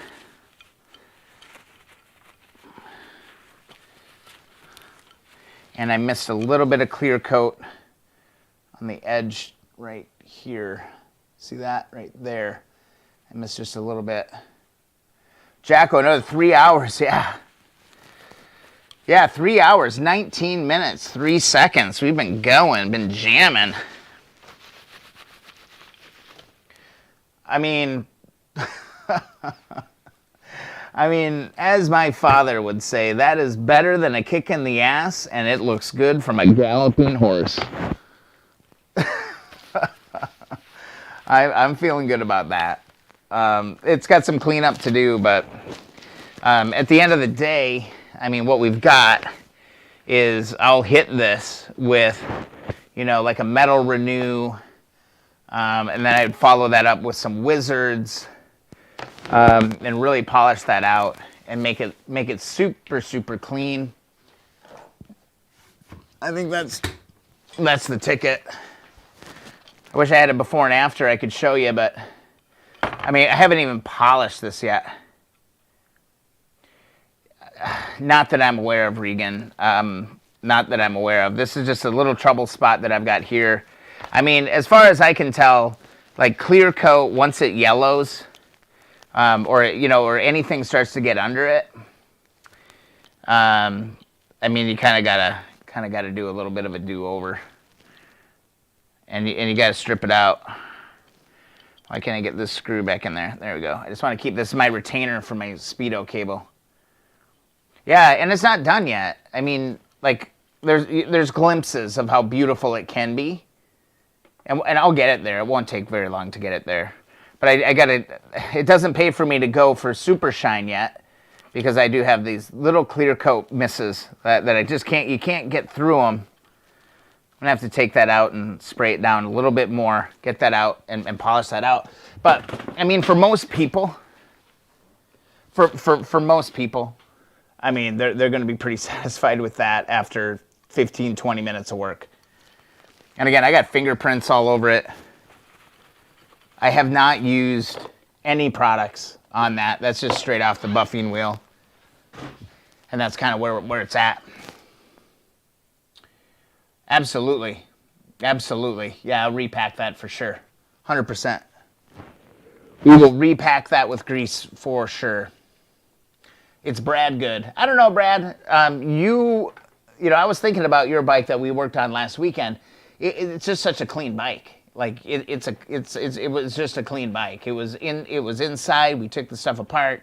Everything was looking really good on it. So yeah, I mean, you had good bones to work with, and I think that's going to be a beautiful bike. I cannot wait to see you get that bike done, man. It's going to be beautiful. It's going to be awesome. Be sure to post some pictures in the group.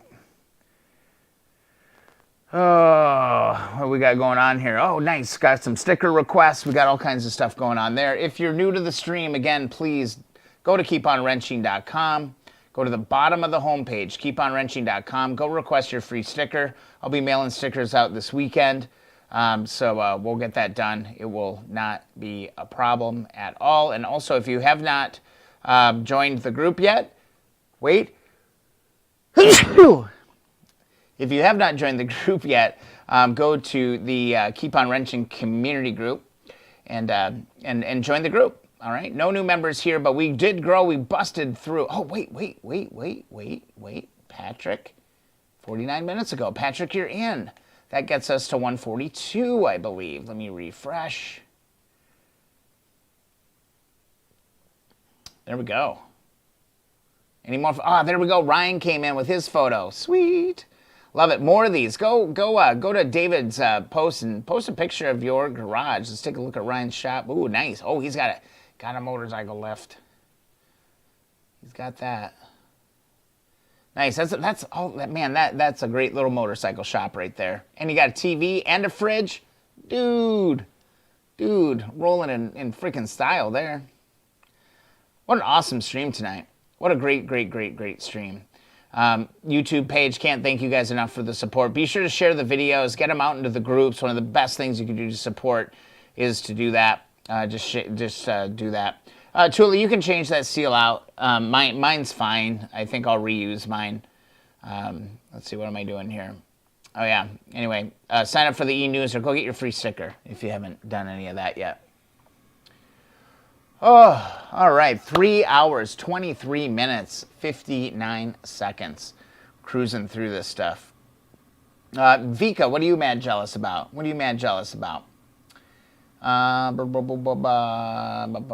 mine apart. There's a lot of grease in there. It's old grease too. It's old nasty grease inside that Speedo gear for sure. Yeah, we repacked all of that. That was all good. What's Vika jealous about? Nothing to be jealous about. Don't be jealous. Be happy for him. And then, yeah, whatever. I'm trying to... who cares? Killer setup. We need patches. The garages. Yeah. I mean, again, like that 72 CL 350 project on the YouTube channel. I did that in a spare bedroom on an old workmate I got at a garage sale. You don't need much. But you do need some patience to get awesome results on stuff. I wish I would have got all that clear coat off. I just don't have it in me tonight to go and pick off the rest of that. But a little spritzy gets that done. That's going to look freaking beautiful. I'm excited. Oh, I messed up the focus on my camera. Oh, no. Is it going to come back? Let's change cameras, see what's going on here. And I'll do this, and I'll try this, and then we'll zoom back up. And hopefully, it'll zoom. Maybe it won't zoom. So sensitive. It's so sensitive. All right. I think I'm getting close. Let's see if we can get this focal. There we go. It is sensitive stuff. All right, guys, I think I'm going to call it. This has been an awesome stream. Lou, thanks for the support, purchasing the cup and another mystery item from the store. I'm not sure what you ordered. I can't see that yet, but Lou, thank you so much. I'm glad you're enjoying the stream. Vika, what do I say? You're an awesome supporter, and I'm so glad that you're making progress on all your projects. Donated $85, picked up a freaking cool sweatshirt. That should go great this spring. Thank you so much, Vika. Love having you around. And then Terrence came in. He got a neck gaiter. He got a T-shirt. He got a mug and a cup with a lid. He came in. He represented. So Terrence, thank you so much for the support tonight on the stream. I'm getting tired. I'm tired. I gotta kind of wrap it up. Got a big day tomorrow. Got some busy stuff going on at work, so I gotta be a little bit fresh. We're going to 3 hours, 26 minutes, 48 seconds. That's a pretty solid stream, in my opinion. And we cruised through a ton of stuff. Jacko, thanks for coming, man. You rule, man. Thanks for hanging out. I'm glad you enjoyed the stream. Love some buffed aluminum, Mike B. Awesome, dude. Me too, man. How can you not get excited about this? Considering where this started from, I don't know. I don't know how you can't get jacked about bringing back these old parts. It's such a huge deal. Brad, time for a Red Bull? Oh, dude, no. Total opposite wavelength is where I've got to go to at this point. All the best to everybody. Brad, have a great night. Oh my God, we have such an awesome group here. So Brad was in, Mike was in, Jacko was in, Vika was in, Tula, he's representing. Who else was in here tonight? We had Regan, he's in. He's probably still hanging out. We got Jacko. Colin hung out. Zach was in. So many names. Oh my God, so many people were in here tonight. Colin, Jacko, blah, blah, blah. Trent, Trent was in here. That was good to see him back in the stream tonight. That was awesome. David was in, absolutely. D-Wayne made an appearance tonight. Nick showed up for a while. I mean, I'm just scrolling. How many messages did you guys send tonight? There's so much chat going on here. Just really good stuff. Thanks so much for the support tonight. Thanks for supporting KeepOnWrenching.com. If you're new to the stream, don't forget, I'm sending out stickers this weekend. So go to KeepOnWrenching.com, request your free KeepOnWrenching.com sticker. Just fill out the form, submit it. I'll get one in the mail to you. You can also sign up for the newsletter, or if you'd like to support the stream, you can also go and pick up your own merchandise in the Keep On Wrenching store. T-shirts, mugs, jackets, all kinds of good stuff. But most importantly, just join us in the group. Keep On Wrenching community group is where it's at. We grew by some members tonight. That was awesome to see. Want to make sure I don't miss anybody while we got people rolling through here. Go post pictures of your garage. Go join the group, Keep On Wrenching community group, a really awesome, solid group of people over there.